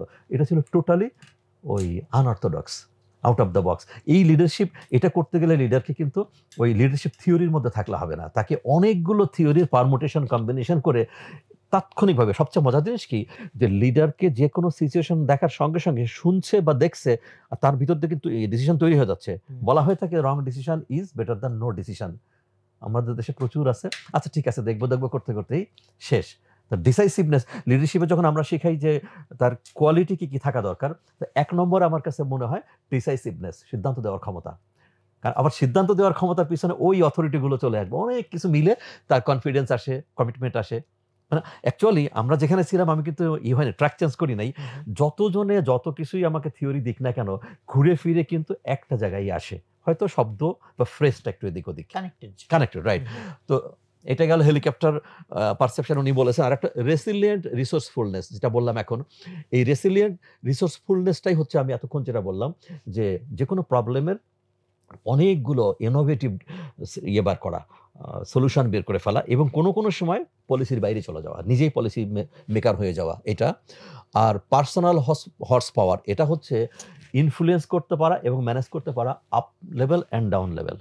কারণ স্যান্ডউইচের মতো একজন লিডার, তার উপরে ম্যানেজমেন্টের একটা পার্ট, নিচে একটা পার্ট। এই জন্য ওরা বলতেছেন এখানে পার্সোনাল হর্স পাওয়ার, যে কতটুকু তারা আছে, যে উপরকে এবং নিচেকে, ইভেন ল্যাটারেলিও হবে, যে এদেরকে সেই করতে পারে, ইনফ্লুয়েন্স করতে পারে। কারণ অনুনয় বিনয় এভাবে করেও হবে না, আসলে লাগবে লজিক, লজিকের সঙ্গে ইমোশন। কারণ লেফট ব্রেন আর রাইট ব্রেন দুটোকে কাজে লাগাই কাজটা করতে হবে। আর রিসোন্যান্ট কমিউনিকেশন, যেটা এই রিসোন্যান্ট কমিউনিকেশন উনি বলছেন যেটা, যে প্রচণ্ড অ্যাওয়ার থাকতে হবে ইমোশনাল ইন্টেলিজেন্স দিকে। আবার কিন্তু মানে চ্যাপ্টারে মনে হয় কি আমার কাছে বইটা পড়লে, যে সূরা আর রহমানের মতো একটা আয়াত পরেই পাবে আইয়া রব্বিকা মা তুকাজ জীবন।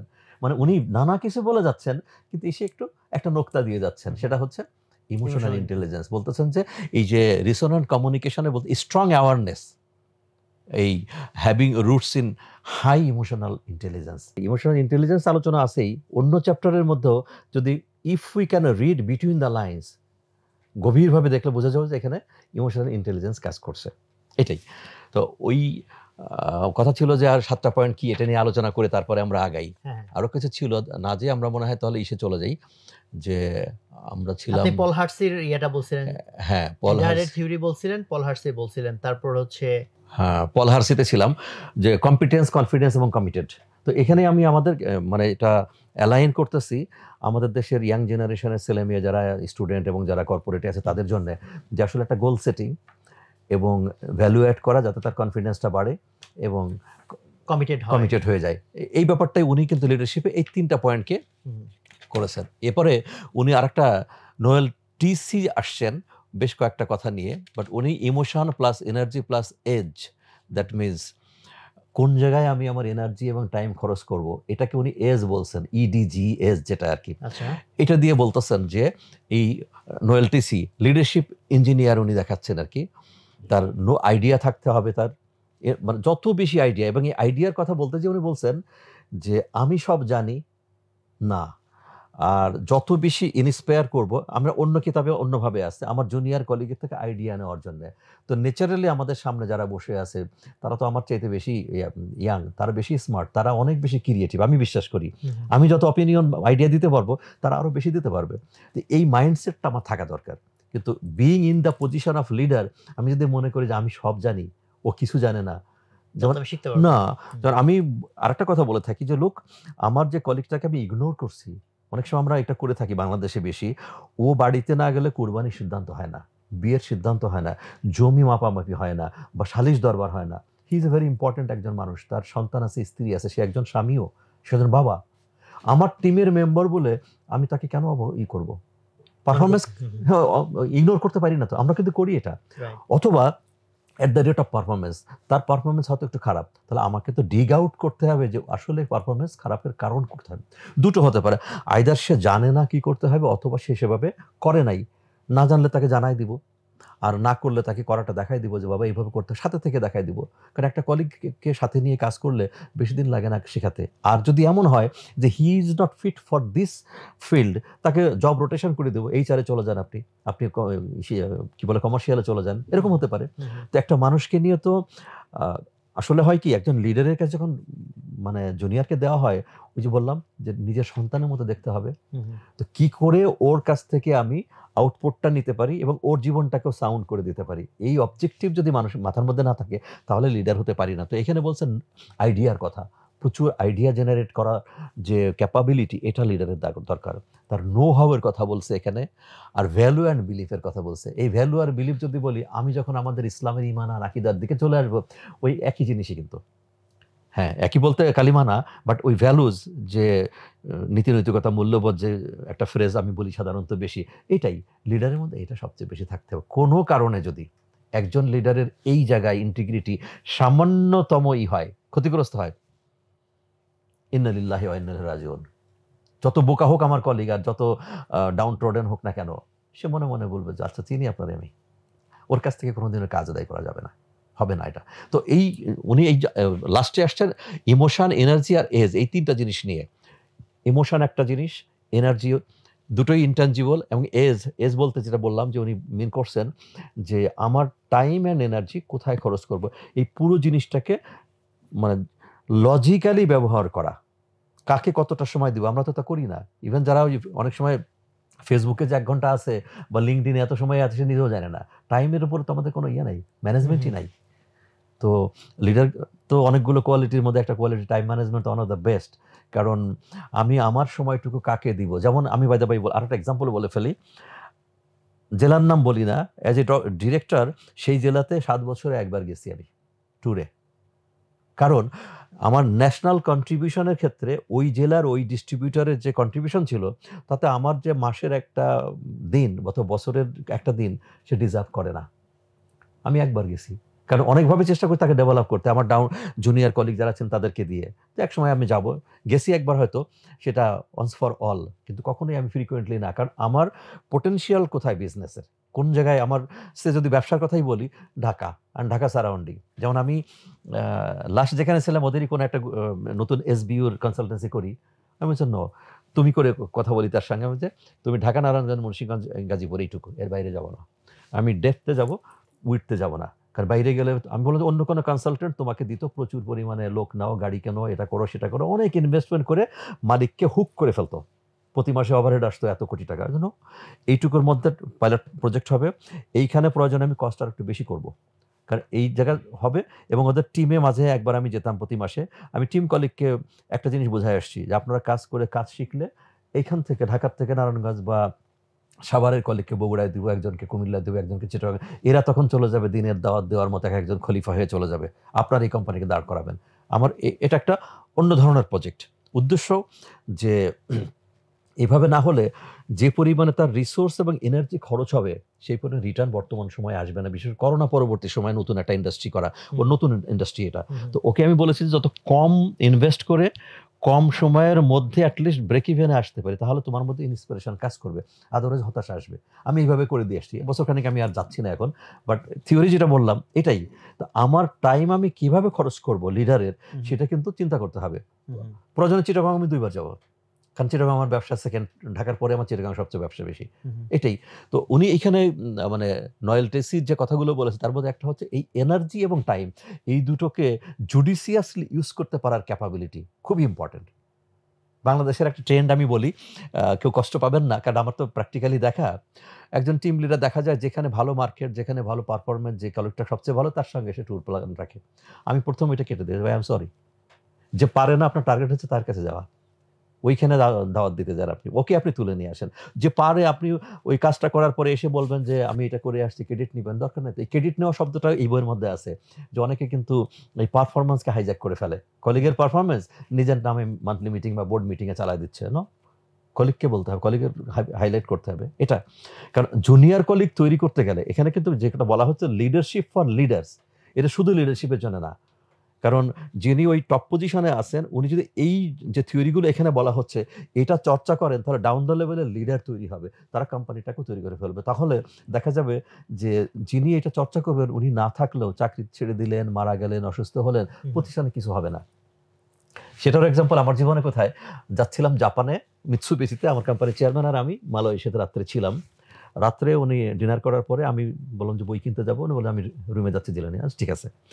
হাঁটতে হাঁটতে এয়ারপোর্টের মধ্যে যে হোটেল, ওখানে জিলানি আপনার পরে কে? খুব ইন্টারেস্টিং। আমি তো বুঝলাম যে এটা কিন্তু ক্যাজুয়াল টক না, এটা খুব ইম্পর্টেন্ট টক, যে আমি আসলে কতখানি সিরিয়াস। আমি বললাম ক্যাটাগরিক্যালি, আমার পরে আমি যদি অসুস্থ হয়ে মারা যাই তাহলে এই কোম্পানির হাল ধরতে পারবে।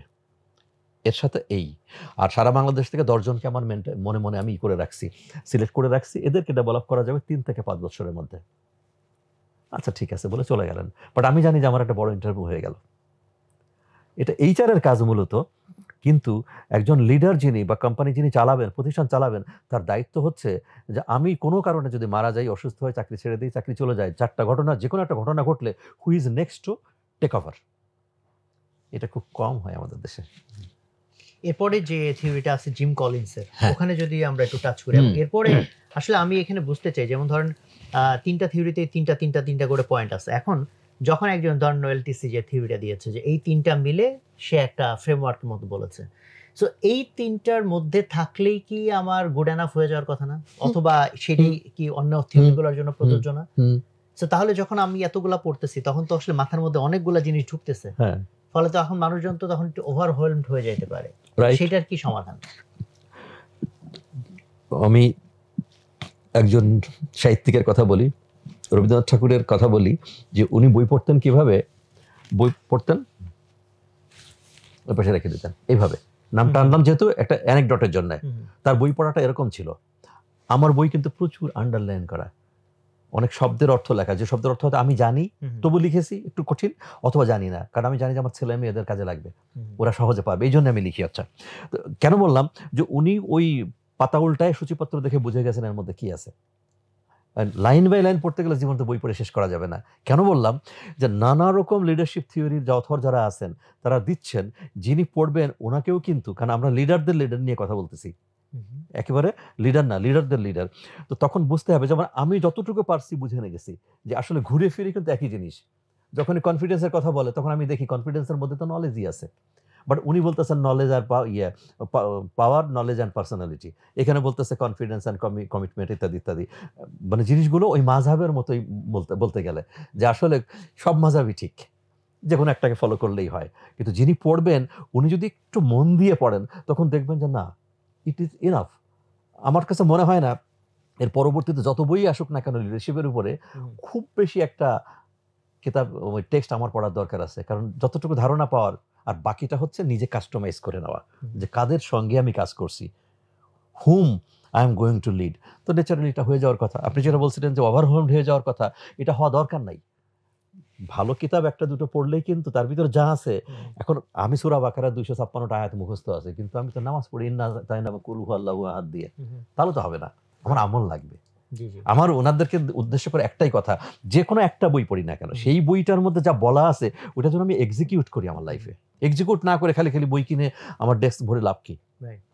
সো এখানে জিম কলিন্সের কথা যখন আসছে, আমি লেভেল 5 লিডারশিপ রিসেন্টলি আমি একটা এটা নিয়ে একটু কথা বলছিলাম, তো এখানে যদি আপনি কিছু একটু অ্যাড করতে চান।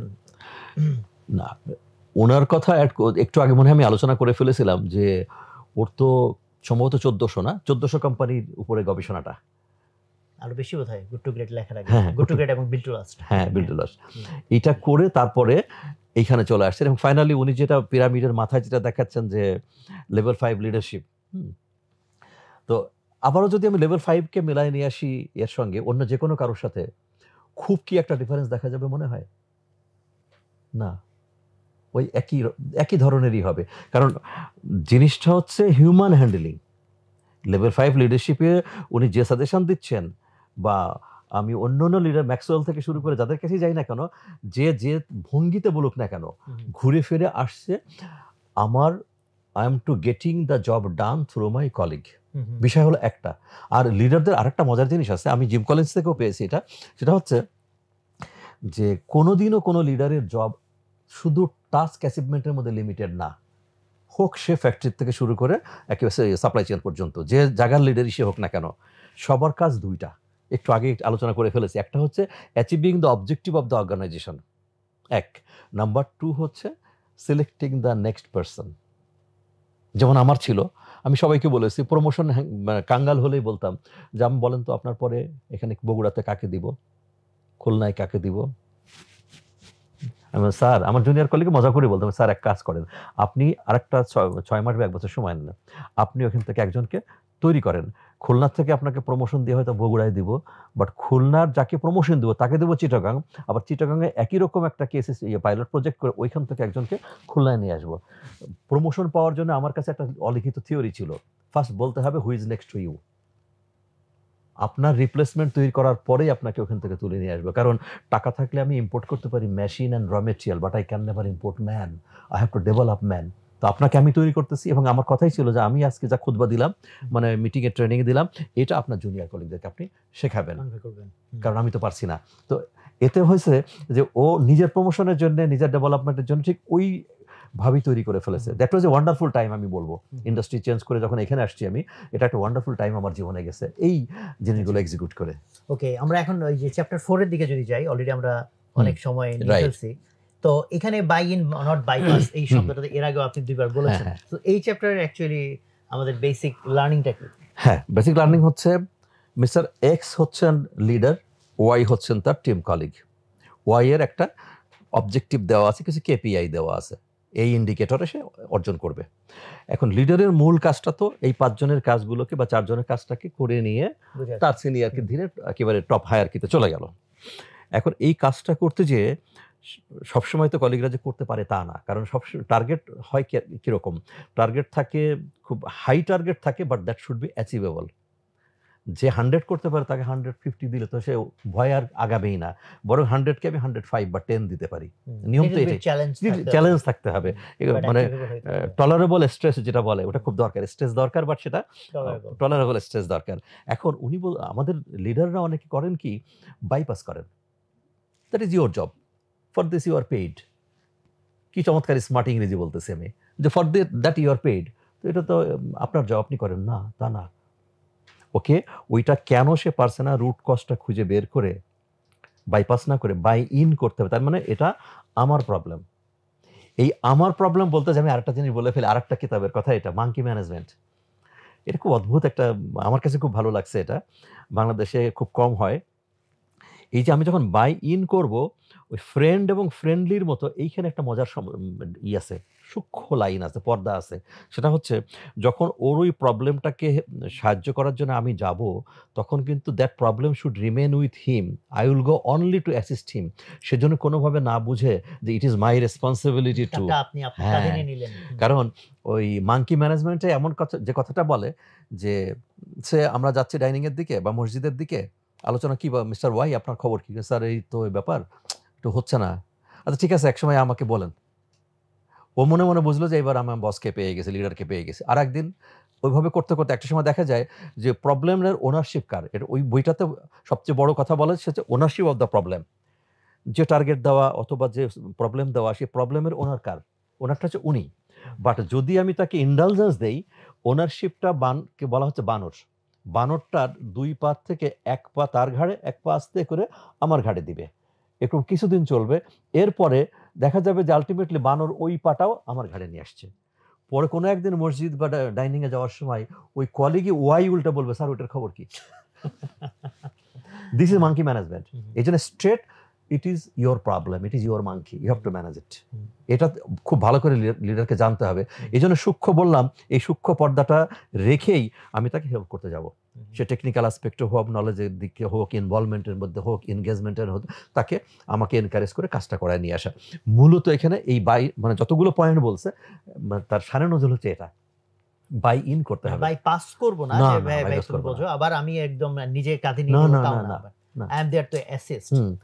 কি হয়, বাইপাস আপনার একটা জায়গায় খুব কাজে লাগায়, যখনই কোনো প্রবলেম সলিউশন হয় না, একটা ফেলিওর আসে, বলবো সেই ফেলিওরটাকে তো বলা হয় short term setback, temporary setback বলে এটাকে। তো তখনই বলি যে মিস্টার ওয়াই, স্যার ও তো হয়ে গেছিল, ওয়াই যদি করতো তাহলে হয়ে যেত। আমি খুব মজা করে এই জিনিসটা মানে এনজয় করতাম, এবং আমার কলিগরা জানতেন ভালো, who is Y, I know you. আর আমি যে কিছু চাহি না, জননী বলে শুধু ডাকিব, সেরকম। আমি তো আপনারে চিনি, আপনি তো কাউকে চিনি না। আপনার Y Z alpha beta theta কে আছে আমি তো জানি না এগুলো। That is your job, that is your monkey. ভাই এগুলো কি বলছেন, কেন হলো না এটা বলেন আপনি। এখন হলো না যেটা, আমি যদি এখন কি বলি চরমতম নিজের উপরে নিষ্ঠুরতম প্রতিশোধও নেই, তাহলে তো আর কোনোদিন ওই মাসটা, ফেব্রুয়ারি মাস ফিরে আসবে না, অ্যাচিভমেন্ট আর হবে না, বইমেলা যাবে, কি হয়তো হয়েই গেছে। সুতরাং হলো না কেন, এটা আপনি করেন, রুট কজ খুঁজে বার করেন। তার মধ্যে যদি কন্ট্রোলেবল, যেটা একটা আনকন্ট্রোলেবল, তো আনকন্ট্রোলেবল ভেরিয়েবল যেটা ন্যাচারাল থেকে শুরু করে নানা কিছু হতে পারে, আমার হাত নাই, ওটা ছেড়ে দিতে হবে ভাগ্যের উপরে। কিন্তু কন্ট্রোলেবল জায়গায় আমার কলিগ, আপনি, আমি, সাপ্লাই চেইন, অমুক তমক কমার্শিয়ালের রোল ছিল, এইটা তো আমি কম্প্রোমি করবো না। কেন আপনার দ্বারা এই ভুলটা হলো? আপনার তো ফোকাস এখানে থাকার কথা ছিল। বাট কখনোই ফেলিওরের জন্য আমার কলিগদেরকে কিন্তু আগে দেখতে হবে এই ফেলিওরের কারণ কোনটা। সবসময় দেখা যায় কি, সেলস শুধু না, সব ডিপার্টমেন্টই এক্সকিউজ বা অজুহাত এটা দেওয়ার উস্তাদ। এই কিতাব যারা লিখছেন তারা কিন্তু এসব বোঝে না। বাংলাদেশে প্রচুর অজুহাত আছে। কিছু বলার আগেই ফেব্রুয়ারি মাস 28 দিনে ছিল, এটা একটা কারণ, বৃষ্টি হয়েছে, এই হয়েছে, সেই হয়েছে, বই মেলা হয়েছে, বাণিজ্য মেলা হয়েছে, সবাই বাণিজ্য মেলা টাকা খরচ করছে, আমার প্রোডাক্ট কিনে নেয়, নানা কথাবার্তা। নো, এটা নিজের জীবন থেকে প্র্যাকটিক্যাল এক্সপিরিয়েন্স থাকতে হবে। সবচেয়ে মজা হলো আরেকটা থিওরি, যেমন আমার কলিগরা যখন বলছে যে মার্কেট খারাপ, কত % খারাপ আন্দাজে আমার কাছে বলতে পারতো না, কারণ আমার কাছে ডিজিটে কথা বলতে হবে, লজিকে কথা বলতে হবে। সে 20%, তার মানে আমি বলছি আমাদের মার্কেট শেয়ার কত, 10%। তাহলে 100% থেকে 10% মার্কেট নিতাম। তাহলে এখন মার্কেট 20% খারাপ মানে হচ্ছে 80% মার্কেট। তাহলে 80% মার্কেট শেয়ার থেকে 10% নিলে কত হয়? এখানে 10 থাকবে না, এখানে 12-13 হবে। আপনাকে এখন প্ল্যান করতে হবে 12-13% অনুযায়ী, এবং আপনার এফোর্ট 12-13 না, এটা 15 বা 16% এফোর্ট দিতে হবে। ওটা ল্যান্ড করবে এসে 12-এ। অন্য কম্পিটিটর কোম্পানি কি করবে আমি জানি না, আমার এফোর্ট এরকম দিতে হবে। আমি দেখেছি এরকম আনইউজুয়াল টাইমে হয়ে গেছে। তার জন্য আমার এন্টায়ার 33 বছর জীবনে একটা ওয়ান্ডারফুল সাকসেস আমার কলিগরা এনে দিয়েছিল। সেটা হচ্ছে 2014 সালে যখন এই যে পেট্রোল বোমা টোমার যে ঘটনাগুলো ঘটছিল, তখন মার্চ পর্যন্ত একটা গাড়ি বিক্রি হয়নি, টার্গেট 100% রয়ে গেছে। আমি কলিগদেরকে নিয়ে বসলাম, আমার ম্যানেজমেন্ট ছিল প্রচণ্ড কনসিডারেট, সব কিছু ওনারা বুঝেন। স্টিল দেন আমি অপারেট করি, ওনারা হাত দিতেন না। মধ্যে কলিগদেরকে নিয়ে বললাম যে আমাদের জীবনে একটা বিশাল অপরচুনিটি আসছে। হ্যালির ধূমকেতু যেমন 70 বছর পরে আসে, আমাদের জীবনে একটা আসে, জানি না আর জীবনে পাবো কিনা। আপনারা বলেন এই অপরচুনিটি নেবেন কিনা? স্যার কি? ওই যে আমার হাতে 100% টার্গেট, 75% টাইম, একটা কোয়ার্টার চলে গেছে। এই ঘটনা যদি আপনি ঘটায় ফেলতে পারেন, অটোমোবাইল ইন্ডাস্ট্রিতে কেউ করবে না, এই ইন্ডাস্ট্রিতেও আপনার দেখবেন আপনার অবস্থান কোথায় যায়, যে টিম কি করে এটা করলো। আমি আপনাদেরকে যত রকম হেল্প করবো আমি করবো, আপনার প্ল্যান করে স্যার করবো। বললাম যে টিমটাকে ওই যে এনগেজমেন্ট বা টিমের যে সাউন্ড রিলেশনশিপ যেটা তৈরি করা ছিল, তো আমি 10-এ জয়েন করেছি, 14-র ঘটনা এটা। আমি আপনারা আপনাদের রুমে যেয়ে বসেন, মিটিং করেন, প্ল্যান ডেভেলপ করেন, আমার সামনে দরকার নেই, আমার সামনে প্ল্যান নিয়ে আসেন, আর কি অ্যাসিস্ট্যান্স লাগবে বলেন, আমি আমার অথরিটি যা আছে দিব, আমার টপ ম্যানেজমেন্টের কাছ থেকে দিব। ইভেন বলবো আয়েশাকে, দিল্লিকে বললে দিল্লিকে আমি বলবো যে মিস্টার তরুণ আরোরা আমাকে এটা দিতে হবে, দাও, কারণ তারাও জানে বাংলাদেশে কি হচ্ছে। যাই হোক, ওরা প্ল্যান করে নিয়ে আসছে, আমার যে অ্যাসিস্ট্যান্স দেওয়ার আমি দিয়েছি। আনবিলিভেবল এটা ছিল, ডিসেম্বরের 31-এর আগে ডান। কোনো একজন মানুষ যিনি কেন যেন আমার কারণে একটু অস্বস্তি বোধ করতেন, কারণ he was the king there, my presence made him uneasy. তো ওই দিনই আমার মনে হয় 4 বছর পরে উনি বলে ফেললেন, জিলানি আপনি এটা কীভাবে করলেন, আমি হতে পারতাম না। He was in charge of this department, পরে আমার দায়িত্বে আসে। তখন মনে মনে বললাম যে আমি তো কাজ দিয়ে কথা বলবো, মুখ দিয়ে কথা বলবো না। তো এবার তো আপনি বললেন যে আমি হলে পারতাম না, আপনি তো পারছেন। আমি দেখেন আমি পারি নাই, আমার এই কলিগরা করেছে, through the whole country colleague distribution হয়ে যারা যারা সবাই মিলে করেছে, আমরা মিলে করেছি কাজটা। এই যে ব্যাপারটা সে যে এই যে কোনো পারফরমেন্সের আনকন্ট্রোলেবল ভেরিয়েবল বাদ। নোয়াখালী অঞ্চলে বন্যা হয়েছে, কিছু করার নাই আমার, আমি দেখি কতটুকু আনতে পারি, বাকিটা কোন কোন জায়গা থেকে আনা যায়। এটার জন্য তো লিডারকে আসলে সাফিসিয়েন্ট নলেজ দরকার, এক্সপিরিয়েন্স দরকার, স্কিল দরকার, ডিসাইসিভনেস, তাৎক্ষণিকভাবে সিদ্ধান্ত নিয়ে ফেলা দরকার, অনেক কিছু এগুলো দরকার আছে। আমি অ্যানেকডট বা এই এক্সাম্পলগুলো এই জন্য বললাম, আমি করেছি বা আমার কলিগরা করেছে তা না। আসলে বর্তমানে যারা লিডারের পজিশনে আছেন, যারা আগামীতে লিডারশিপ পজিশনে আসবেন, তারা এটা শুনে আমার ধারণা কিছু ধারণা নিতে পারবেন যে এভাবে হলে হবে, কিতাব পড়ে হবে না। আর ওই একটা চেয়ার দিয়ে দেওয়ার পরেই আমরা আর তোমরা রিমোট কন্ট্রোলে আমি ম্যানেজ করব টিম, এটা কোনোদিনও হবে না, এই লিডারশিপ হবে না কোনোদিনও। ইভেন আমি বাই দ্য বাই বলে ফেলি, এখন সনি গ্রুপের প্রতিষ্ঠাতা আকিও মরিতা, একটা চমৎকার বই আছে, তো ওনার বইটা আমি চেন্নাইতে বসে বইটা কিনে পড়ে শেষ করে ফেলেছিলাম। তো উনি জাপানে অফিস করে ফ্লাইট ধরে রাতে ঘুমাইছেন প্লেনে, আমেরিকাতে সে হাজির, ফ্যামিলি ব্যবসা। দ্বিতীয় বিশ্বযুদ্ধের সময় যখন ধ্বংস হয়ে গেছে, বলতে ব্যবসা নাই, ওনটা তখন প্রথম টেপ রেকর্ডার আবিষ্কার করে। একটা টেপ রেকর্ডার ওজন 10-12 কেজি ছিল, এবং ওইটা নিয়ে ওই সময় প্রচুর পরিমাণে এই যে টাইপরাইটার বা এই ধরনের মানুষজন অভাব ছিল, কোর্টের সামনে যে ওইটা মানুষ ডেকে বলতো যে আমরা একটা জিনিস আবিষ্কার করি, আসো তুমি কথা বলো, আমি টেপ করি, তোমার কথা শোনা যাবে। এইভাবে করে করে কোম্পানির চেয়ারম্যান এইভাবে করে করে মানুষকে কাছে প্রচার করেছে, এই সেই সনি। এবং উনি যেটা করলেন যে এইভাবে করে জাপানে মার্কেট না, রাতে ঘুমাইছেন বিমানে, সকালবেলা আমেরিকা যে শেয়ার মার্কেট ওপেন হচ্ছে আমেরিকা, তখন যে উনি আবার আমেরিকাতে অফিস করা শুরু করেছেন। এরকম নাম্বারস অফ এক্সাম্পল আমরা জানি, যারা প্রচণ্ড পরিমাণে ফিজিক্যাল অ্যান্ড মেন্টাল লেবার দিয়েছেন, এবং এদেরকে একমাত্র আল্লাহ ছাড়া কেউ ঠেকাতে পারে না। আল্লাহ চাইলে ওদেরকে ব্যর্থ করে দিবে, আর পৃথিবীর কোনো মানুষ করতে পারে না, এটা আমার বিশ্বাস।